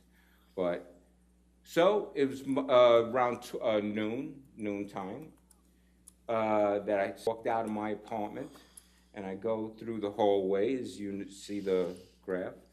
I go through the hallway, and I turn the corner from Penthouse Street, and as I'm walking down, who do I see? I see a group of people. It's a guy in black clothes, a black shirt, black pants, and I see Josh Drew, who's leaning up against the door, and the door is open. This door is open. Something's going on, and as I'm walking up, what's up? What are you guys doing? And then Amber turns to me as I'm walking up. Amber turns to me, and she says, Johnny came by last night. He got violent on 1, 3, and 5. And I'm looking at her, and she goes, oh, and don't worry about 2. You're okay. And at this point, I'm now walking. So now we're all in front of the open door of the apartment, and I see there's 2 guys, 2 locksmiths, working on the door. So now on one side, and you have Josh Drew on one side of the door. You got the 2 locksmiths with the door open, working on it. Sunlight's coming through the door, sunlight from windows. And then Amber is in front of me, and there's the security guy. And that we're from each other, talking.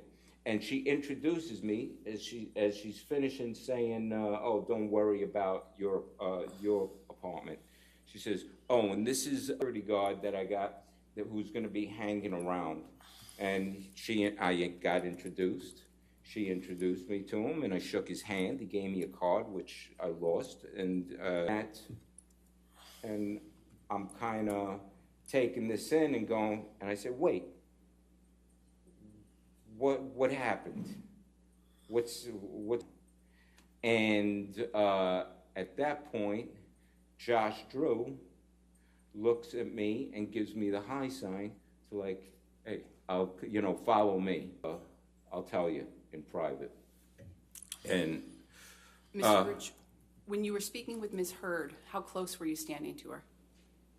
Like I said, 2 feet, a foot and a half, 2 feet away. We're all 2 feet. And how was the lighting in that area? There's lights in the hallway, and we're standing in an open doorway that the wall is all windows. sunlight's coming through, and you could operate in this light. There's that. Did you notice any marks on her face when you were speaking with her? No, Did you see any bruises? no, Did you see any redness? no, Did you notice? no, Did it look like Ms. Heard was wearing any makeup? no. Had you seen her wearing makeup before? Yeah. And you had seen her not wearing makeup before? With the face mask, doing a face mask, no makeup, hanging around, waking up in the morning, no with makeup, glam to go out. And it's 3.5 years of seeing her in different forms. Did you speak with Mr. Drew about anything at that point? Well, yeah, after I said, hey, what's going on? And he gave me the high sign to like, hey, follow him. We went into my apartment and had a conversation. And after you had that conversation with Mr. Drew? We left the apartment and we go walking back towards penthouse 1. And as I'm walking back, I say to Amber, as I'm walking up, he hit you? And she goes, yeah, he threw a phone at me and hit me. And I'm looking, because I had just seen her away, and I'm going, where?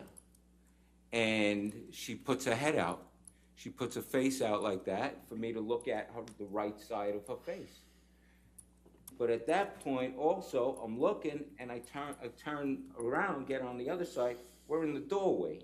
So I'm on this side, with the light shining this way from the doorway with the sunshine, and she's got her face out like this, looking, you know, to show me, and I'm looking, and I inspect the face.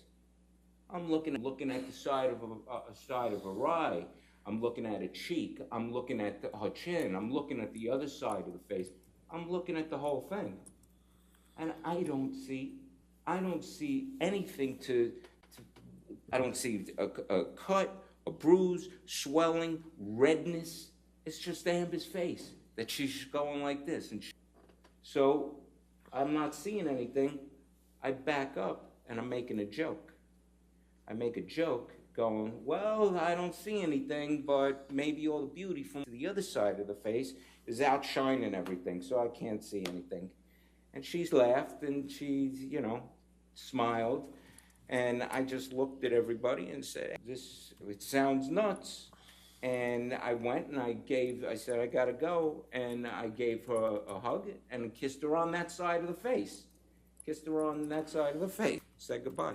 What was her reaction when you kissed her on that side of the face? Nothing. Did she flinch? No. Did you see Ms. the next day? Yeah. When was that? So that's Monday. That was May 22nd, my birthday.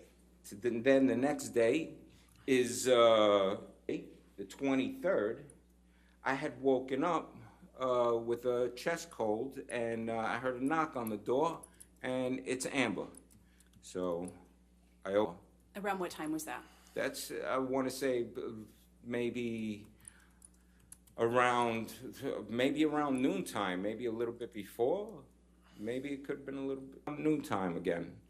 And I went downstairs and I opened up the door.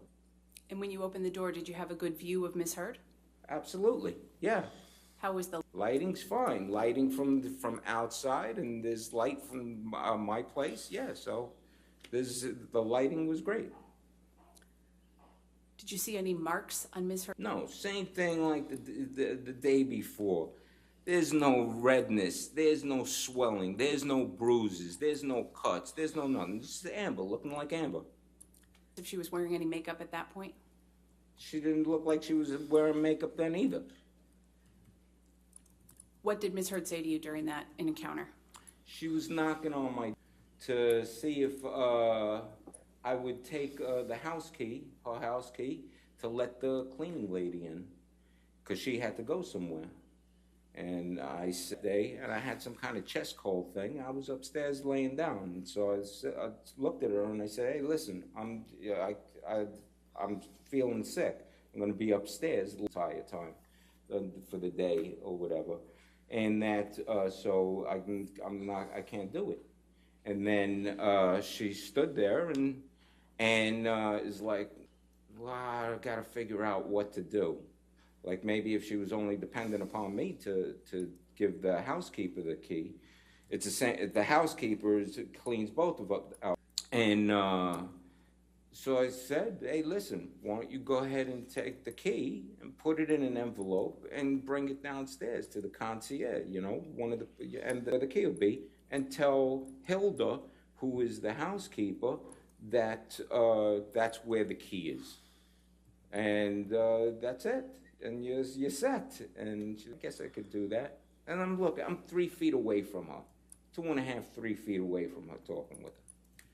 And how long did that conversation last? Did you see Ms. Hurd again the next day? Yes, I did. Where did you see her? All right.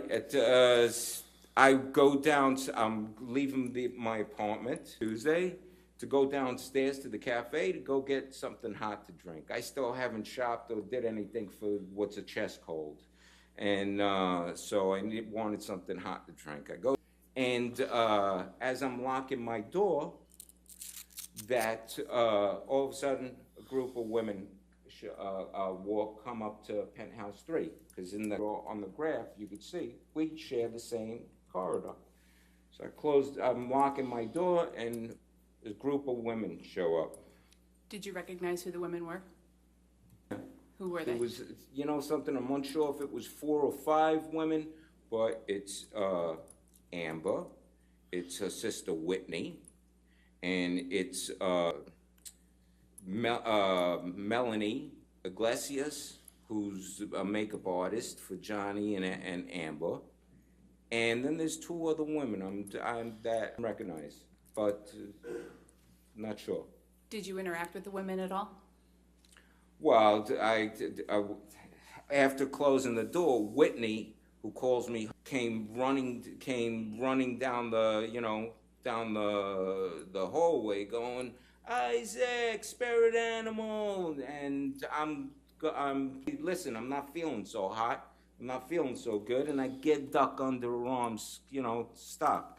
And I love you, but stop. And I duck under her arms, and I'm passing the other ladies, Amber and her, who she's with, and I'm looking at them. They're laughing of this whole, and that was it. And then I went past, and went down and got some hot tea. Did you see Ms. Hurd's face during that encounter? It was a quick glance, but nothing, you know, nothing like notice anything. Did you see Ms. Hurd again the day after that? Well, I saw her again that day.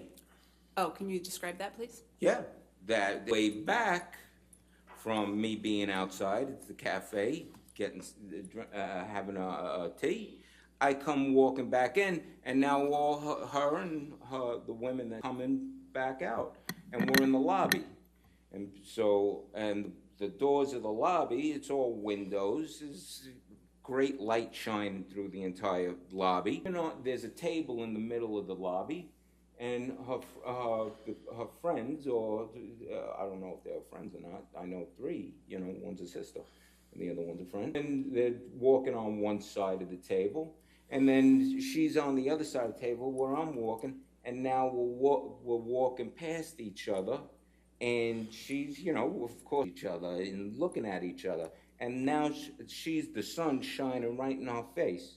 It's to my back because I'm walking in, and so. That's like this, and hey, all right, enjoy yourself, have a good time, or whatever you're doing, you know, and go by. And I went up, and that was it. That was the second time that I saw her, and that's on. And did you get a good look at her face during that second encounter? Absolutely, the sun shining right on her face. Did you notice anything unusual about her face? Nothing. No cuts, no bruises, no redness. No, it's Amber. It's Amber's face. And then did you see Ms. Hurd again the day after that? Yes, I did. And that's Wednesday, May 25th. Where did you see her? At that point, I was like, okay, I got to shop for something because otherwise I'm not going to get rid of this chest cold. I'm again on the way back. in between the garage and the building, there's this room with like vestibule, you know, that's that I have to walk through. And I'm coming in to go into the building, and Amber and Whitney, her sister, are coming out of the building to go, and we met there. How long did you speak with them, if at all? Yeah, we spoke. That's so we're facing each other. I'm there, Amber and Whitney are across from me. We're 2.5 feet, 2 feet away from each other, talking. Of course, and so we stop, of course, to say, "Hey, what's up? What are you doing? Where you from?" I have bags of food in my hand of stuff that I went and I bought. And so I said, "Hey, I'm coming from shopping. I finally bought myself some stuff to get rid of this chest cold." And they go, and they're going to the CVS. And they look at me, and so what's yapping, everyone's smiling and stuff. And she says, "You sure we can't get you anything? How about we get you some aspirin or some, you know, some cold stuff?" I said, "No, I think I got everything." And they said, "You sure?" And I said, yeah, of course, I got it. Don't sweat it. And you know, I got my hands, I can't hug or whatever. So, and then I said to see you, and I went up through the garage. That was it that day. Did you have a good look at her face during that conversation? Yes, this room. It's completely lit. That it's a spot, and there's a camera taking, cameras, security camera, and always, and so it's got good lighting and stuff. Because this is a spot where if you use your fob key to go into the building, well, the door takes a long time to, you know, it's one of those things with the pressure thing that the door just doesn't close shut. It takes a while to, someone could be in the garage who's not supposed to be in the garage, run and hold the door open. And that then they get into the apartment building, and then who knows, maybe somebody. So it's well lit for security reasons, and that there's a camera there. It's taking pictures, doing what the camera does. Wearing makeup during that discussion? Neither of them looked like they were wearing makeup at all. Whitney had this hat on that or whatever, and that no makeup. I don't even know Whitney to be a makeup person. And that Amber, no, she looked like she was, just natural Amber. It's all, just as always, no makeup. Did you notice any marks on Miss Heard's face? No. Did you notice any swelling? No swelling. No, there's no nothing. There's no swelling, no bruising, no redness, no cuts. I don't even, nothing. Turning back to May 21st for a second, when you first told you Mr. Depp had hit her, do you recall that? Say that again? When Ms. Heard told you that Mr. Depp had hit her on May 22nd. Yeah, my brother. Feel hearing her say that? All right. What's the relevance to how he felt? I mean, it's a present sense impression of how he perceived that in that moment. I'll sustain the objection. Mr. Birch, did you see Ms. Heard at all the rest of that week of May 23rd? No. Did you learn at some point in time divorce from Mr. Depp? Say that again? Did you learn at some point in time that Ms. Heard had filed for divorce from Mr. Depp? Yeah. How did you learn that? From the internet. After the weekend, around probably Monday, either Sunday or Monday, I'm on the internet. I end up seeing a picture of, it was the Friday of that week, the past week, and there's a picture of Amber, a black morning dress, and with this brown mark on her cheek, and that she's been to a divorce. She went to go found out.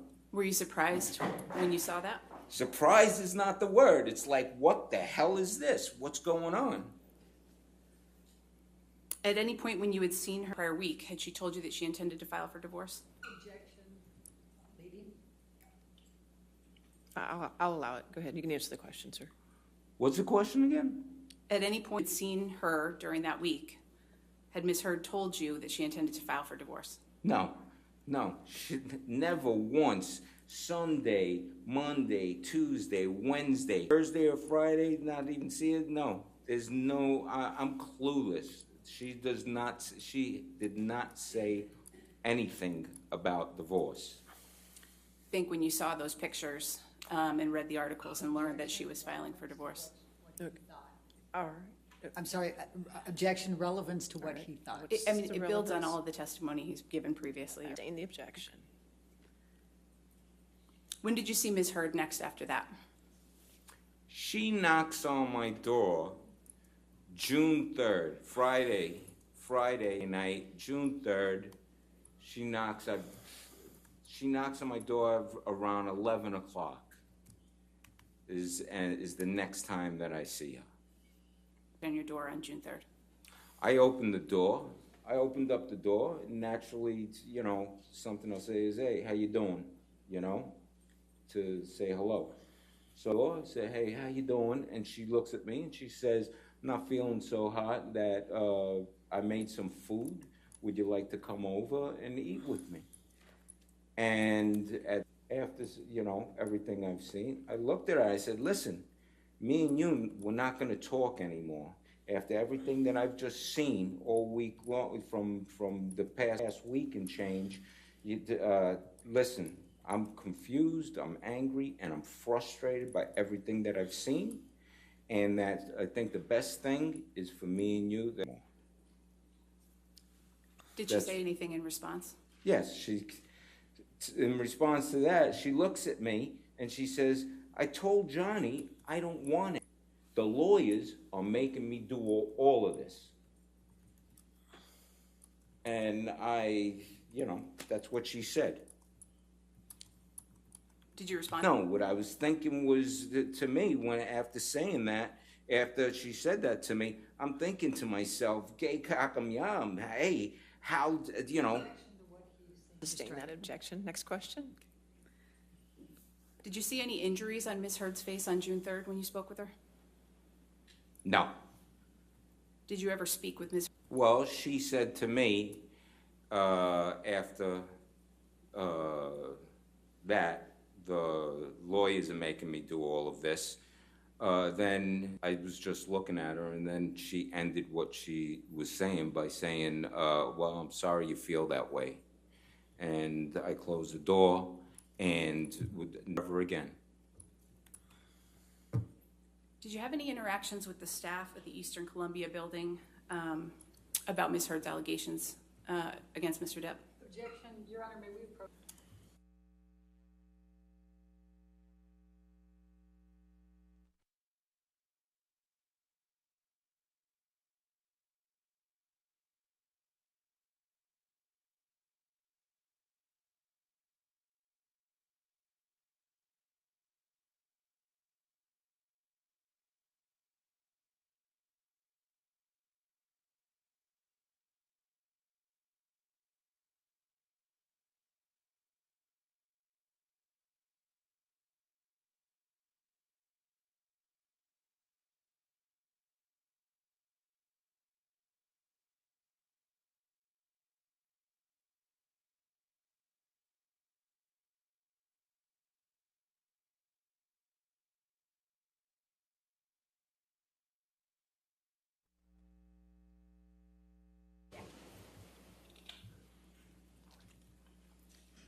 Mr. Baruch, did you have any interactions with the staff of the Eastern Columbia building about Ms. Heard's allegations against Mr. Depp?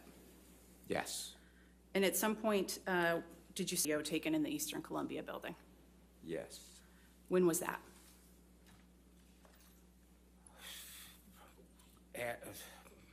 sometime in June or something like that. It's 2-3 weeks in. Can you describe what you saw in that video? Yes, I can. It was a video of Amber and Whitney waiting at the elevator, a mezzanine level, coming from the garage, obviously, and waiting for the elevator, and does this to Amber. Pow! And hits her, like faking hitting her in the face, going pow! And then they start laughing. Did Ms. Heard react at all in that video to the fake punch that you observed Whitney throw? Yeah, she's laughing. After doing it, they both, laughing at with each other. Elon Musk is? Sure. Have you ever seen Mr. Musk in person? Yeah. Where did you see him in person? First time was I'm getting into the elevator on the rooftop, penthouse level. I'm going into the elevator, and he's coming out of the elevator, going past me. Take place. This is after May. This is sometime June, it could be July, but after May. In that same year, 2016? Yeah. And when was the second time that you saw Mr. Musk?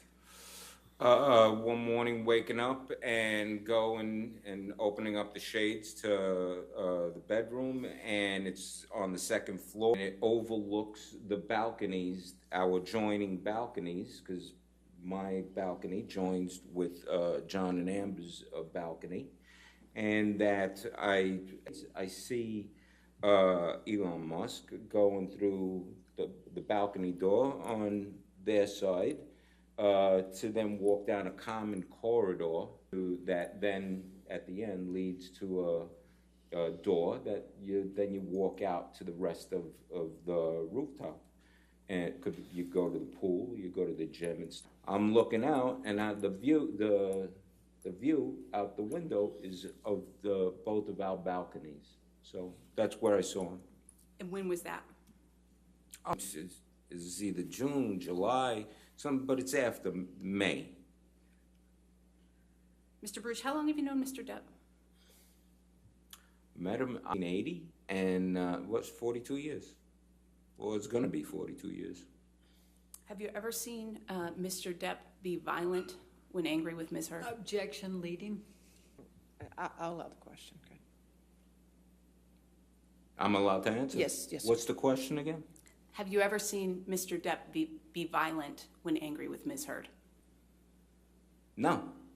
Well, from what I said from before, there was an argument that I walked in, so there's obviously that, but have I ever seen with physicality? No. Did you ever see him hit her? Never. In your 3.5 years living at the Eastern Columbia building next to Mr. Heard, did you ever observe any injuries or marks on Ms. Heard? Objection leading, Your Honor. All right, I'll sustain as to leading. Sorry. Okay. Did you ever notice anything unusual about Ms. Heard when you were living at the Eastern Columbia building? Leading, Your Honor. I'll allow it. I can answer? Yes, sir. What's the question again? Did you ever notice anything unusual about Ms. Heard during the time that you were living next door to her? Besides having great teeth? No. Mr. Baruch, are you appreciative of everything that Mr. Depp has done for you? Objection, Your Honor. Leading and relevant. All right. Mr. Baruch, how do you feel about what Mr. Depp has done for you? Objection. Well, you know what? No, I'll go ahead. Okay, go ahead. I think that's withdrawn. Go ahead. You can answer. Oh. Could just answer the question, sir. And the question is? How do you feel about everything that Mr. Depp has done for you? Oh, come on. This is, you think too much about it, you're going to cry. That I appreciate everything that he's done for me. It's like stuff you can't pay back. Would you lie for him under oath? Oh, no. Leading. Objection. Next question. Have you given truthful testimony today, sir? Objection, Your Honor. Leading. It's still leading. I'll sustain the objection. That's all I have. Okay, thank you. All right. Cross-examination. Let's start with the makeup. Now, you know that Ms. Heard was... Excuse me. I I'm sorry? didn't hear the beginning of what you started saying. Let's start with the makeup. Okay. Okay. You're aware that Ms. Heard has both modeled and been an actor and had been for many years before you met her, correct? She acted. I didn't know she was a model. Okay. Were you aware that she had a commercial agreement with L'Oreal, for example? When? Or back then? What's your knowledge? I don't know any of that. Okay. Have you ever been with Ms. Heard when she has put makeup on? I've been in the room, yeah, when makeup was getting put on her, yeah. When makeup was being put on her, was this for some acting role or An something? event that they were going to. So that was somebody else applying makeup to Ms. Yeah. Heard, who was going to have some gala event that she was going to? Yeah. Okay.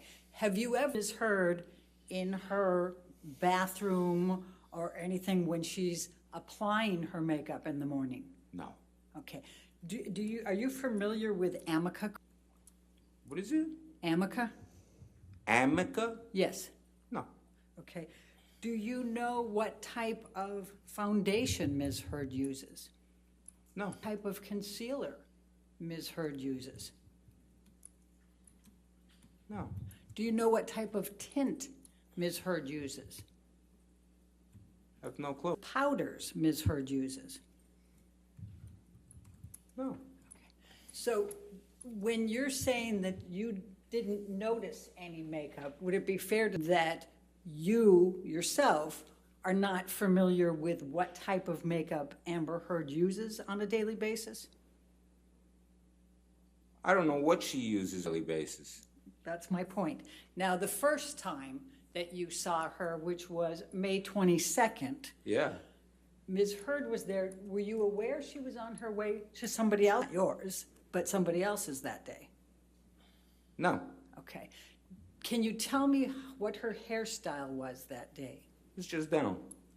Down as in? She has it up now. She's got some kind of hairstyle, but no, she was no hair down, regular, no makeup, just hang. When you say no makeup, you don't know she was not wearing makeup, correct? For a fact? Correct. No. And you don't know whether she had applied, correct? No. And I you- didn't even know what Amica cream is. And you don't know whether she had applied concealer or foundation tint, correct? That's correct. Okay. Now, if she's going out to a party, Yeah. do you think she would want to have exposed? Objection, Your Honor. What's the objection? Calls for speculation. All right, I'll sustain the objection. Okay. Next question. So, what Ms. Heard was wearing that day? You know something? I could have sworn she had on a schmata dress, hippie at that particular time, but I could be confusing it with June 3rd. She's got this Victorian type of long hippie dress, and she definitely was wearing that night. All right, but let's go back to May 22nd. Do you Yeah. recall what she was wearing? I could have swore she was wearing another schmata dress that I've seen her hanging around the apartment with. And do you recall what color? No. Okay. Do you recall Ms. No. Heard was wearing that day? No. Okay. Now, you indicated that there was a security guard there, and there Yes. was Josh Drew, correct? And was there anyone Two else? locksmiths. Okay. And also in the apartment, for a fleeting second, a person went walking by and who seemed to me looked like it, but it could have been another friend that was supposedly staying with them. Okay, so you saw somebody come by. So how many? No, go through the living room and then they're out of the picture because they went upstairs. So that's somebody that else was in that room but walking by. Okay. Yeah. So, and you talked to Josh. What did Josh tell you? Josh When? Drew, he took you to the side. What did he tell you? Objection, Your Honor, hearsay. All right. I'll sustain the objection to hearsay. All right. Before you spoke with Josh Drew in the other room, what, if any, about what Mr. Depp did the night before? Objection to the extent it calls for hearsay, Your Honor. All right. Be a hearsay objection. I'll sustain that objection. I'm asking what, if anything? That was still solicit hearsay. But he already testified about what Amber said. I'll go back to that. Okay. So what exactly did Amber Heard tell you for? As I was walking up the first time, she turned to me and said, Johnny came by last night and got violent. So, changing the locks on penthouse 1, 3, and 5. Don't worry about your place. Okay. Her for any more specifics on what she About meant by changing getting locks? violent? Huh? Did you ask her for any specifics about what she meant by he came by? No. Okay. Okay. Well, I'm going to jump you to the next day for a few, and then I'm going to come back. But let's go to the next day. So the next day that you saw her twice, correct? From Sunday? No. Monday I saw her once in the morning. I want to That's say when she around came 12. by to ask if you could have the key for the house. Right, Right? for Hilda. And you weren't feeling well, right? That's right. Okay. So you wouldn't have been standing very close to Amber, right? Because you were sick? I opened up the door and I'm holding the door. We're like 3 feet away from each other. Yeah. Okay. And you told her you were sick, right? Yeah. Okay. Do you know where she was going out someplace, correct? She wasn't going to be there. All right. Do you know whether she had applied any Amica cream that morning to her face? No. Do you know whether she had applied any concealer to her face that morning? No. Do you know whether she had applied any foundation that morning? No. Do you know whether she had applied any tint that morning? No. Do you know whether she had applied morning? No. Now, the next day. I can tell you, she looked like she wasn't wearing any makeup. Right. And would you agree that people who are models and actors can with putting makeup on so that you can't tell they're wearing makeup? Objection, Your Honor. Foundation calls for speculation. I think that's a fair question to ask him. I think that's a speculation. All right. Next question. Do you have any knowledge of the skills of Amber Heard with respect to putting on makeup? Well, she's got a friend who is a makeup artist who came over to do makeup, but I don't really know. Right, and that makeup artist that comes over does it when she's going to be on in some big public event or gala, right? Yeah. Yeah, that makeup person, and you're talking about Melanie Iglesias, right? That Right, makeup- yeah, exactly. Okay. And that exactly. makeup person doesn't makeup on every day for her, does she? I wouldn't know. How many times did you see Melanie Iglesias put makeup on Amber? One time. Okay, It's just one time. okay. So she's living at Amber's house, right? No. I hung out with her and her husband and Johnny and Amber and over there and eating. And then another time was when I met her that seeing her do makeup for these guys. Okay, so you don't, that Amber doesn't know how to put makeup on herself, correct? Oh no, I'm sure she does. Okay, but again, I would you've- think she does, but for the most 3.5 years, living around each other, for the most part, she's not a makeup completely natural. Her rocky, total great complexion, Texas natural girl next door, no makeup, hanging out. Did Amber ever tell you she was not wearing makeup?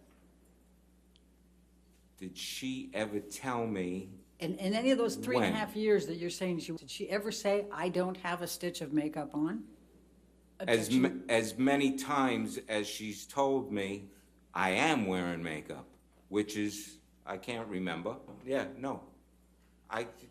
There's not one time I remember that or saying that. Okay, So now let's go to the next day. I think that's the day you've got the 2 times that you saw her with other people. Yeah. And she's either going out or coming in, correct? Well, first time they're coming in, and the second time they're going out. So they've been out someplace before.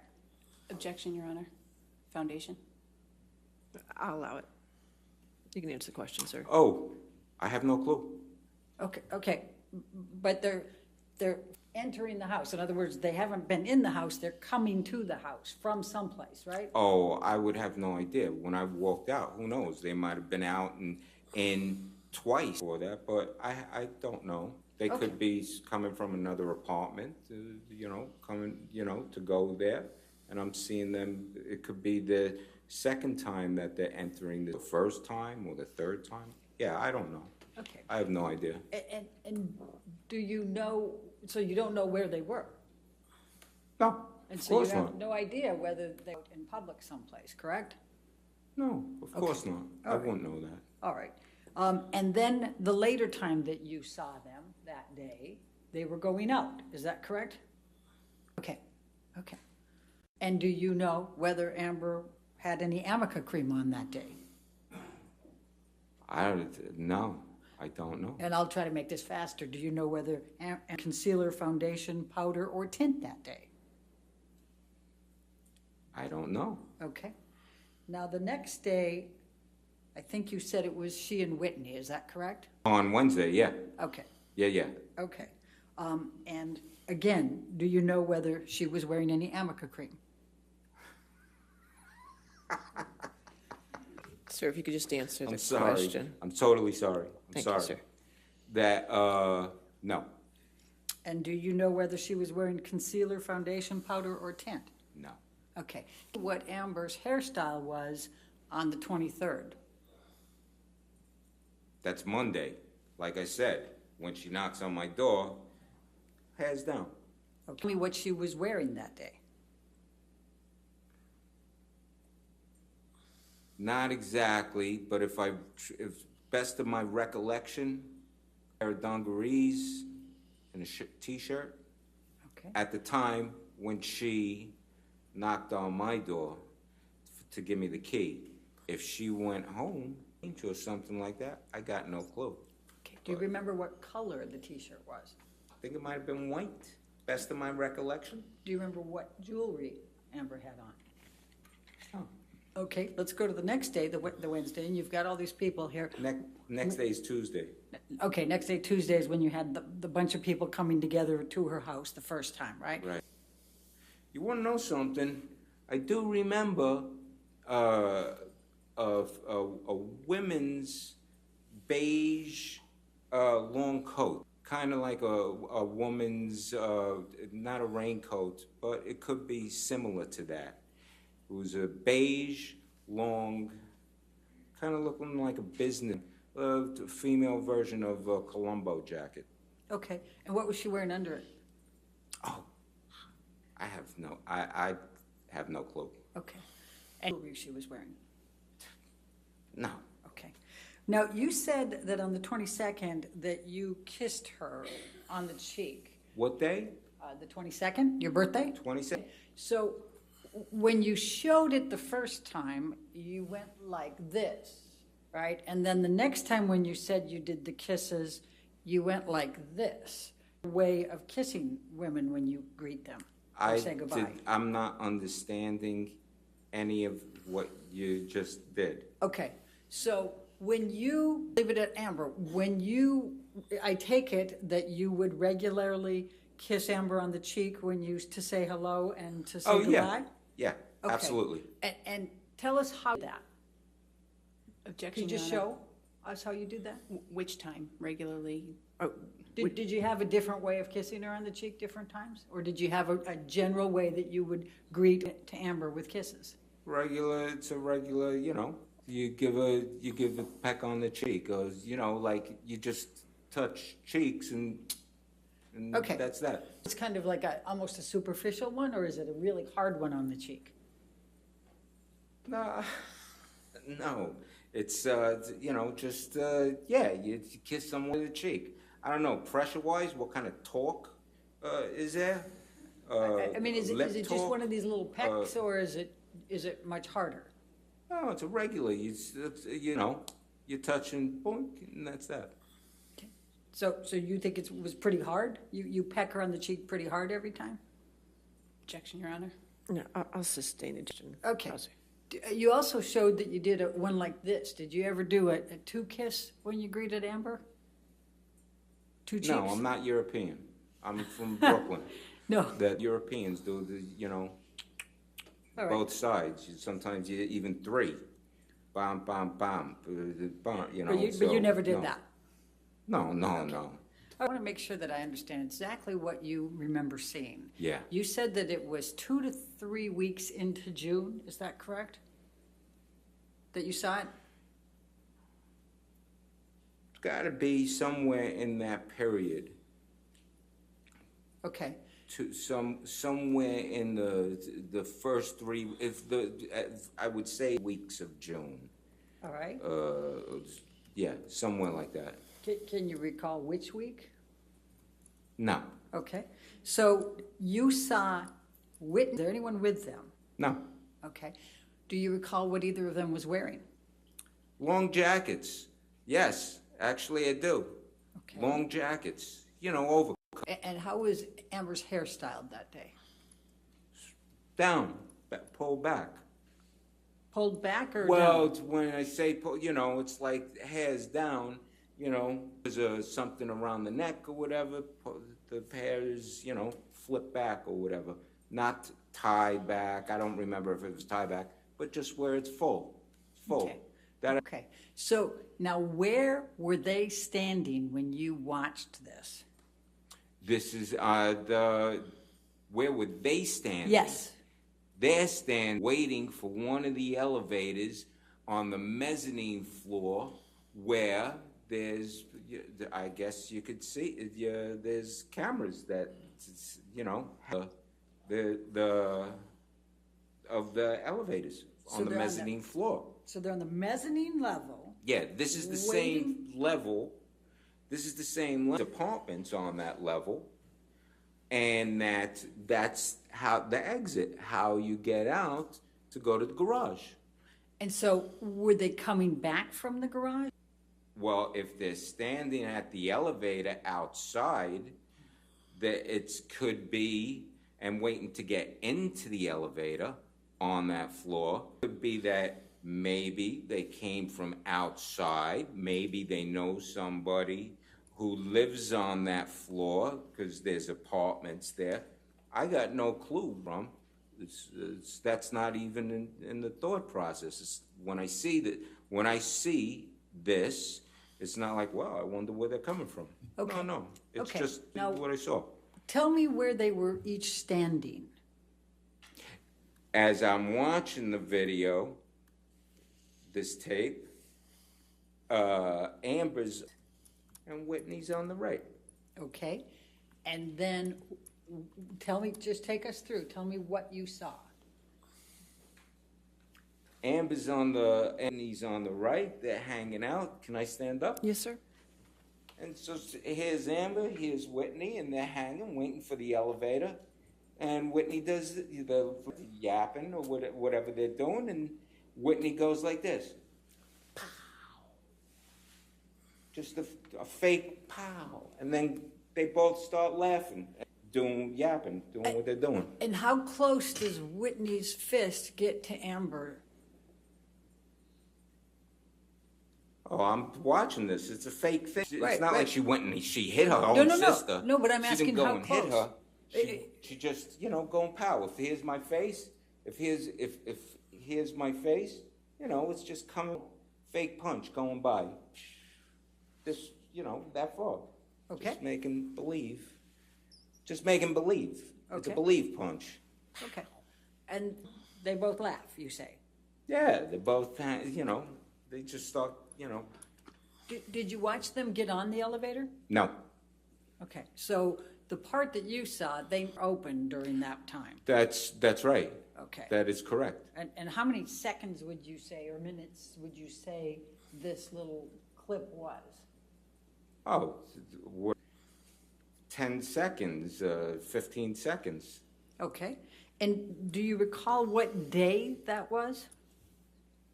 That I saw this? No. Date on the video?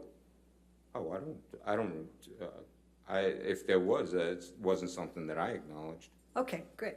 Good, thank you. All right, now let's do the argument that you witnessed between Mr. Depp and actually Ms. Heard, who was on the phone or the speakerphone. Do you recall testifying about that? Say this again, start again. Yes, let's go to, you testified that you observed an argument between Mr. Depp and Ms. Heard. Do you recall that? You came into the room, Mr. Depp had Amber on speaker. Yeah. Okay, Mr. Depp was drunk. Would you agree? Yeah. Okay. And do you recall that Amber was actually in London, not New York? No. You don't recall that? No, I thought I thought it was she was in New York. Okay.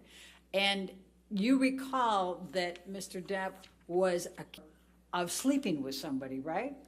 There was somebody else in the room with her, and that's what they were arguing about. Sure that Mr. Depp wasn't thinking there was someone in the room and she was trying to tell him there wasn't somebody in the room? That again? Are you sure he wasn't saying someone was in the room and she was trying to convince him there wasn't anybody in the room? Well, he said that heard the other voice. Okay, and did you hear the voice? Oh, no. I Okay. walked in there already, this is already in motion. Right, and Amber saying that, right? Amber was saying, "Come on, baby, why are you being like this? What are you doing? Come on, Johnny. There's no being like this." Right. And it was taunting. How is it taunting to say, why are you accusing me of having somebody in my room? Because of no solution.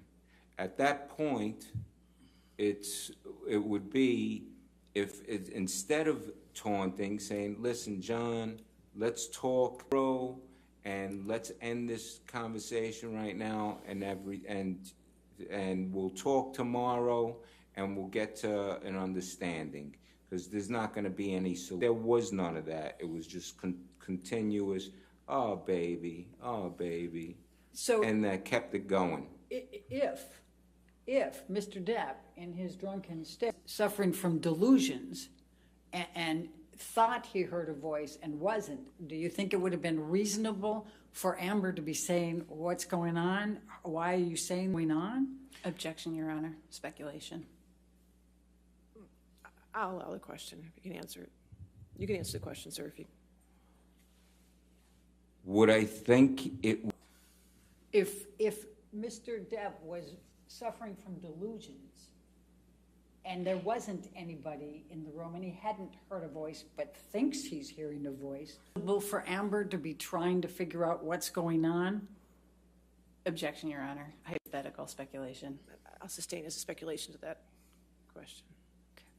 And the bottom line on the call, so you don't know what he said first or whether there was any voices, correct?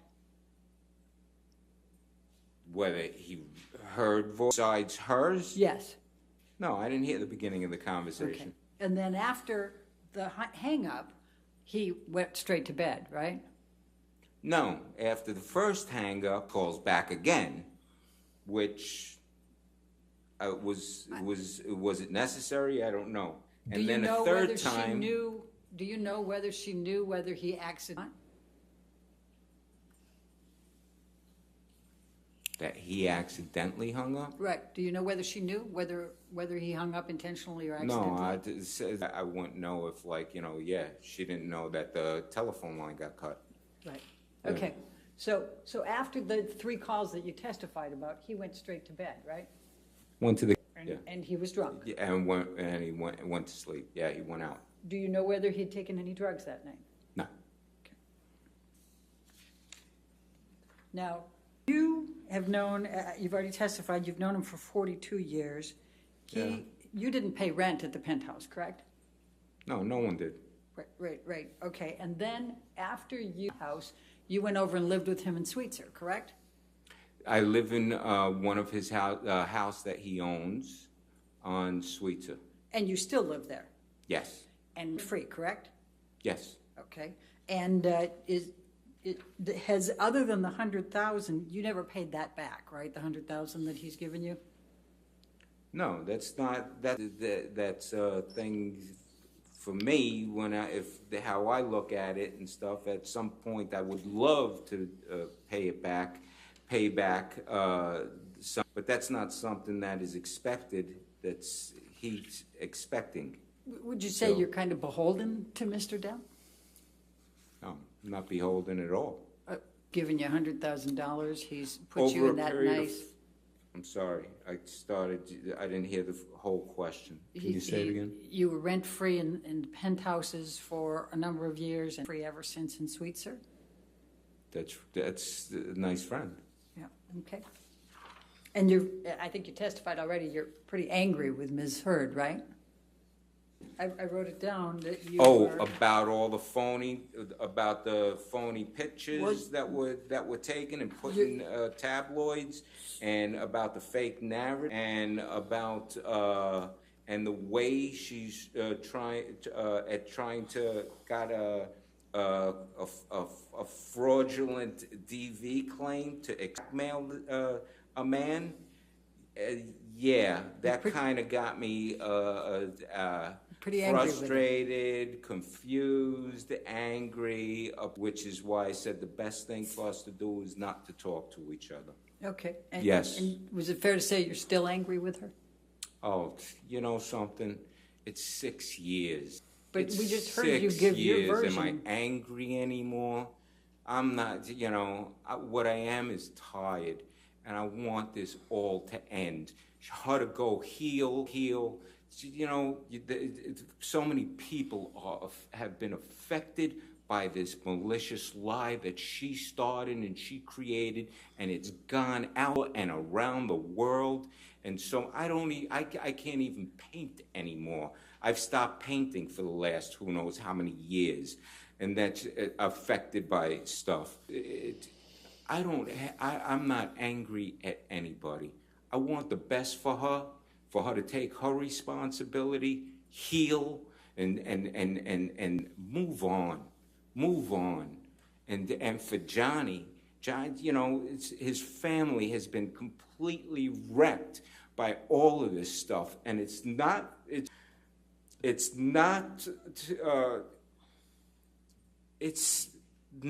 fair. It's not right. What she did, what happened for so many people to get affected from this. It's insane. And Mr. Baruch, How this happened. Mr. Baruch, if in fact she's telling the truth, and if in fact Mr. Depp, who has engaged in enormous rage and domestic abuse and violence period of time that you wouldn't know about, then maybe it's time for him to take responsibility, don't you think? Objection, Your Honor. What's the objection? Speculation, lack of foundation, relevance. Speculation. He just went off on this rant and rave about assuming that she's... You asked questions. I didn't ask a question. I'm going to sustain the objection. Okay, All right, next you don't, question. I'll ask this. Okay. Mr. Baruch, you don't know whether Mr. Depp has committed domestic violence of Amber Heard, do you? I never witnessed. I never saw or witnessed whatever type of claim that is being said, ever. I've Okay. never seen him be violent since teenagers from. I said you don't know whether he has committed domestic violence or abuse on Amber Heard. Isn't that correct? That's correct. I did Okay. not witness any physical violence. But you have seen Mr. Depp use drugs as well as drink and be drunk, correct? Oh, yeah. Okay. Now, I've partaken. I'm going to ask you to take a look. Let's pick up Depp Exhibit number 116 again. It's already in, if we can have that published to the jury. Ms. Braddock, how much more do you think you have? I think I can have Sure, 10 more no, minutes, that's well. maybe less. Okay, all right, I'll Thank hold you. you to that, okay. Okay. So, Mr. Bruce, I just want to make sure that I understand. This is the penthouse. Ms. Braddock, if you could go to the microphone, it's just hard to hear you. Yeah, I just realized that. Thank you, I Thank you. appreciate it. So on this diagram, when you got out of the, you said 9:30 today, but in fact, it was between, came back with your friend, correct? No, it was around 9:30. Could be 5 minutes one way, 5 minutes the other way. Could have been, Do you recall between 9 and 9, or between 9:30 and 10 earlier? today? No. Did I said that? Do you recall, are you sure it was 5 minutes, or could it have been between 9:30 and 10? It was 9:30, give or take 5 minutes, 5 to 10 minutes either way. You saw a broken sconce. No, Correct. I did not see a broken sconce. What did you see? I saw a broken glass on the floor, shards of glass, which I figured could have been a broken sconce, or possibly maybe something from the fires around the walls. So it could be something broken from that. But maybe one of the sconces broke. I didn't see a broken sconce. I just saw the glass. Okay, was there a sconce right there as you come off the elevator? Yeah, from my memory, there was sconces on the walls, certain places. Do you remember looking that night and saying, where did this glass come from? It's a broken one. Did you tie it together? No, it wasn't. It was an assumption it had to come from those places because what the glass looked like to me looked like it might have come from one of those places. Could Okay. have been, maybe the sconce. Okay, when you fire thing, were you talking about the fire extinguisher? and No, the no, glass over no, there? not the fire extinguisher. There was in the hallway that you go through. The doors that you walk through after you get out of the elevator, those doors, they're fire doors that you close. All right, hopefully no one gets burned. It's, crazy. But then along the wall, I believe, by the staircase, because there's a door that's next to penthouse 5, then there's the doorway, the stairwell door. And I believe there's a thing that's by the floor there that's got a glass plastic thing around it. So it could have been something from that. Your Honor, may I approach? Counsel?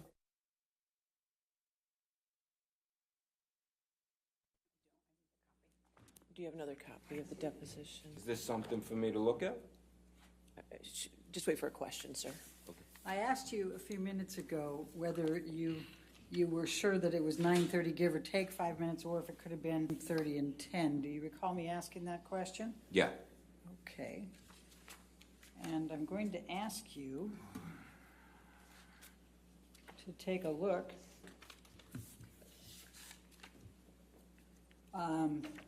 at page 39. Do you recall giving your deposition on November 2019?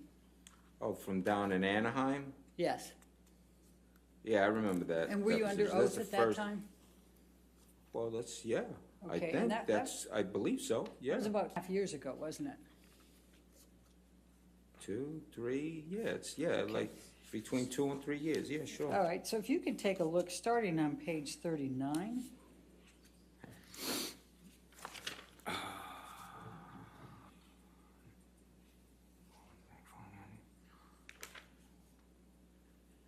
And if you go to the line 1, where were you on the evening of May 21, 2016? And your answer was, all right. So I was out in the street. I was with a buddy of mine, calls me. He asked if, and I says, I just ate. Just meet me. Let's meet at the apartment. Let's go hang out. So I met him at my apartment probably, I want to say, around 9:30 or a little bit later. I don't know. Yeah, between 30 and 10. Do you see that? So I met him at my apartment, probably I want to say around 9:30 or a little bit later. I don't know, yeah, 9:30 and 10. Okay. And that ends up, So does that refresh your recollection that it could have been a little bit, somewhere between 9:30 and 10? I go more with 5 minutes, because it could have been 9:20. Okay, It but, could have been 9:25. But- It could have been 9:35, but I go with 9:30. okay. And did you see any police officers? No, Okay. Did you ever hear any police officers? no. Okay. So let's go back to this 116 for a second. You saw a lot of wine right outside of Wait a Penthouse. second, it's line 115? Sorry. The exhibit that's in front of you on the screen. Oh, Go by Penthouse, now I have to hurry up to make my promise to Your Honor. So you see Penthouse 1 there, and you said that the wine was in that area, right? it's in front of, Okay. it's a little, it's gonna be 1.5 feet, 2 feet up further north. North, closer on the way to PH3? No, right in front of the doorway. You have it past the doorway, the blue dot. Yeah, It's, that wasn't intentional. it's just in front of that doorway. There we go, okay. Can you put the dot as?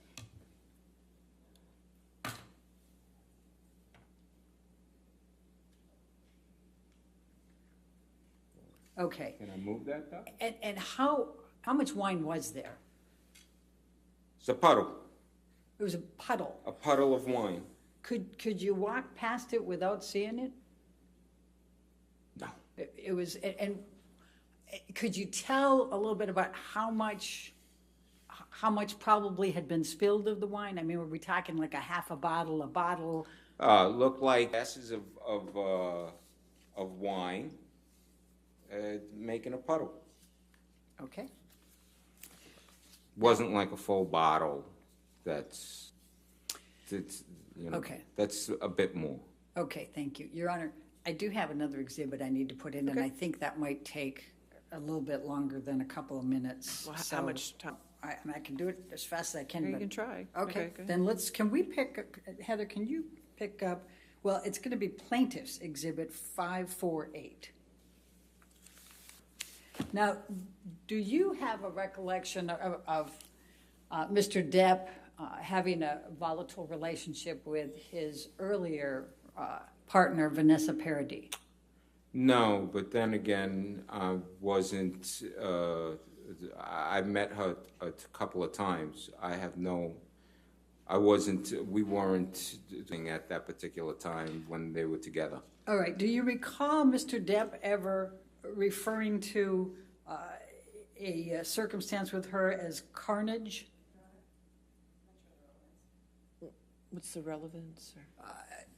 We're talking, he's trying to give character testimony here, and I'll tell you what, I'll move to it. You said that Mr. Depp and Ms. Heard were, you said that they were always nice to each other? Yeah. Do you ever, Mr. Depp, referring to Amber with the term cunt? Like to her face? No, to you, or a cunt to you. Maybe in a text. All right, did he do it more than once in a text? I have no recollection of that.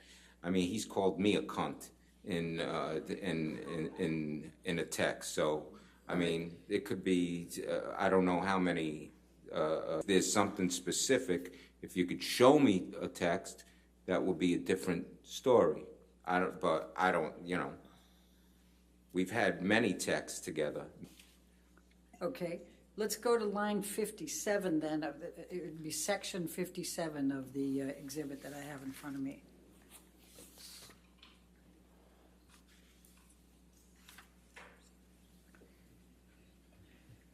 Now, this is a text message between you and Mr. Depp. Do you see that? Well, there's 80 million texts. Please go to the one that's numbered 57. 57 from. Objection, Your Honor. This is from me to him. Okay, sure.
Are you on 57 yet? 57. Right. And is to you, correct, from Mr. Depp? Is that how it's, it says from to 323444520, my telephone number, so. That's to, correct? Oh, okay, I understand, right. yes. All right. And That's to me. all right, and the message he's sending to you, number 18, 2016, is hopefully that Objection, Your Honor. Exhibit's not in evidence, and she's reading directly from it into the record. All right. All right, does this refresh your recollection? Mr. Depp referred to Amber Heard as a cunt, and in fact, cunt's rotting corpse is decomposing? Objection, Your Honor. Sustain the objection if you could Ask reframe. it differently. Do you recall Mr. Depp ever telling you that he, in base terms, hoped that Amber's is decomposing Objection, in Your the Honor. trunk of a Honda Civic? I'll allow it. I'm not understanding the question. Say it again? Recall Mr. Depp ever telling you that he hoped that Amber Heard's rotting corpse is decomposing in the fucking trunk of a Honda Civic? Objection. I'll allow it. Yeah. You can answer the question, sir. Yeah, I say yeah. I'm seeing it here, so obviously, yeah, it was said. Okay. It was, Go to 59, please.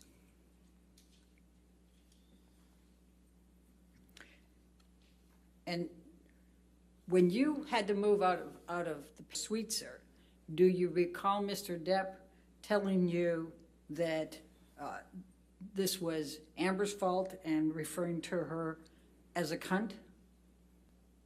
can I read this Yes, thing please. first, so that Yes, way I please. see what's going on?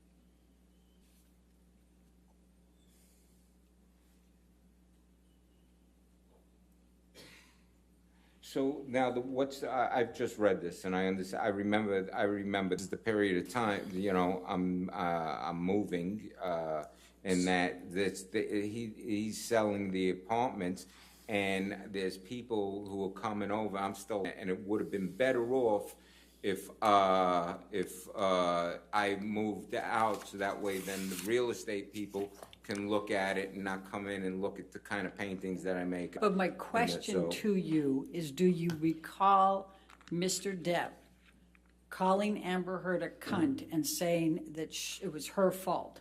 Well, it's written there, so Okay. it's if. Well, I don't. That's not what he says. He says that cunt ruined such a fucking cool life we had for a while. I don't know. That's And not. he says, I can't even look right. Right. I can't even Right. look at the And building he's selling anymore. it, right? Exactly. Okay, thank you. Your Honor, I'd like to move the admission of those two limited. Oh, excuse me. Objection, Your Honor. There are some, it's a significant exhibit. There's definitely some hearsay in there. I think I'll reserve on that, on the entry of that, okay, and we can discuss it later time, okay? Are you done? I don't, my co-counsel was saying I should go with Or- I'm not going to public, I'm reserving on whether, so are we done with cross? Yes. Okay, and redirect briefly? We're going to be done with this witness before lunch. Okay. There we go. Understood, Your Honor. Okay. Mr. Baruch, do you recall that Ms. Bredehoff was just asking you some questions about some text messages you received from Mr. Depp? Yeah. Do you recall when those texts meant? No, I'd have to look at them again and look at the date. Could you display it to the witness again, please?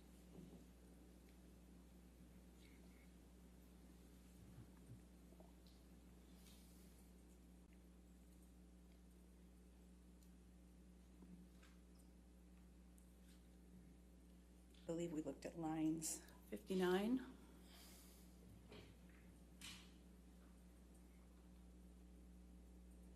Excuse me, 57.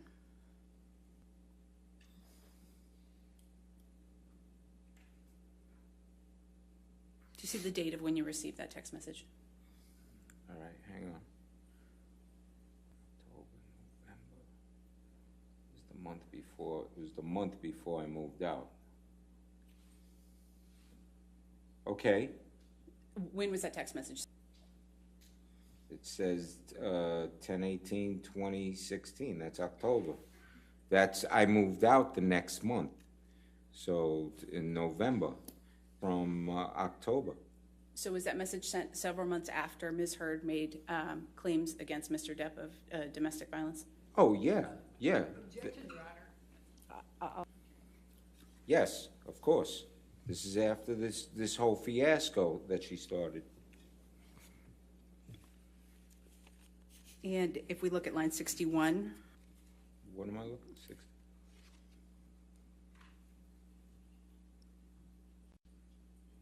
what's the date on that message? It's 10/28, October.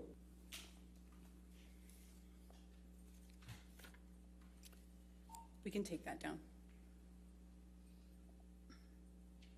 Mr. Baruch, Ms. Bredehoff asked you a series of the security video from the Eastern Columbia building that you observed. Do you recall that? Yeah, the PAL. When did you understand that footage was from? Objection, Your Honor, already asked and answered. I'll sustain it, asked and answered.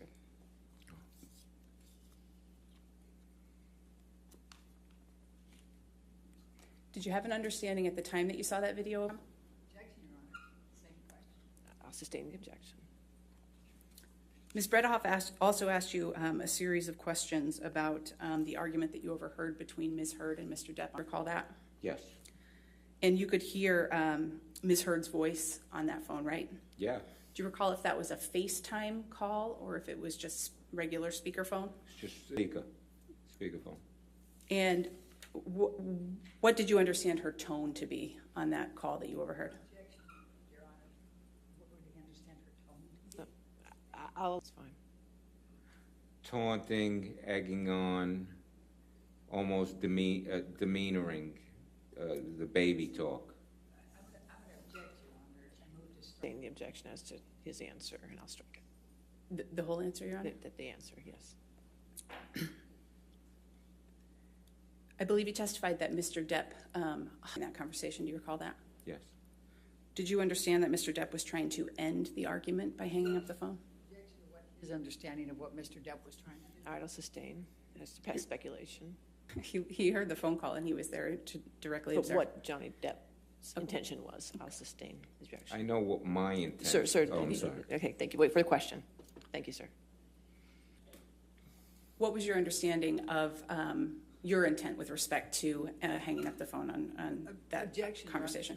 He already asked and answered when he said he hung, and so. It was asked and answered. I'll sustain the objection. Next question. Nothing further, Your Honor. All right, is this witness subject to recall? Possibly, Your Honor. There's a silence. Okay, so, or not for you, not from you. Yes, All yes, right, for us. all right, sir, since you're subject to recall, that means that you may be called again to testify at some point. So that means that until that time, the rule on witnesses still is in place for you, so you cannot have any outside information or talk to anybody about your testimony here today, and don't look at any information about this on the news, okay? Okay. All right, thank you, sir, you're free to go at this time. Thank you. All right, so. All right, ladies and gentlemen, we'll go ahead and take our afternoon lunch. We'll give you till to take care of lunch again. No outside information, and please don't discuss this case. Okay? All right. Thank you. Have a good lunch.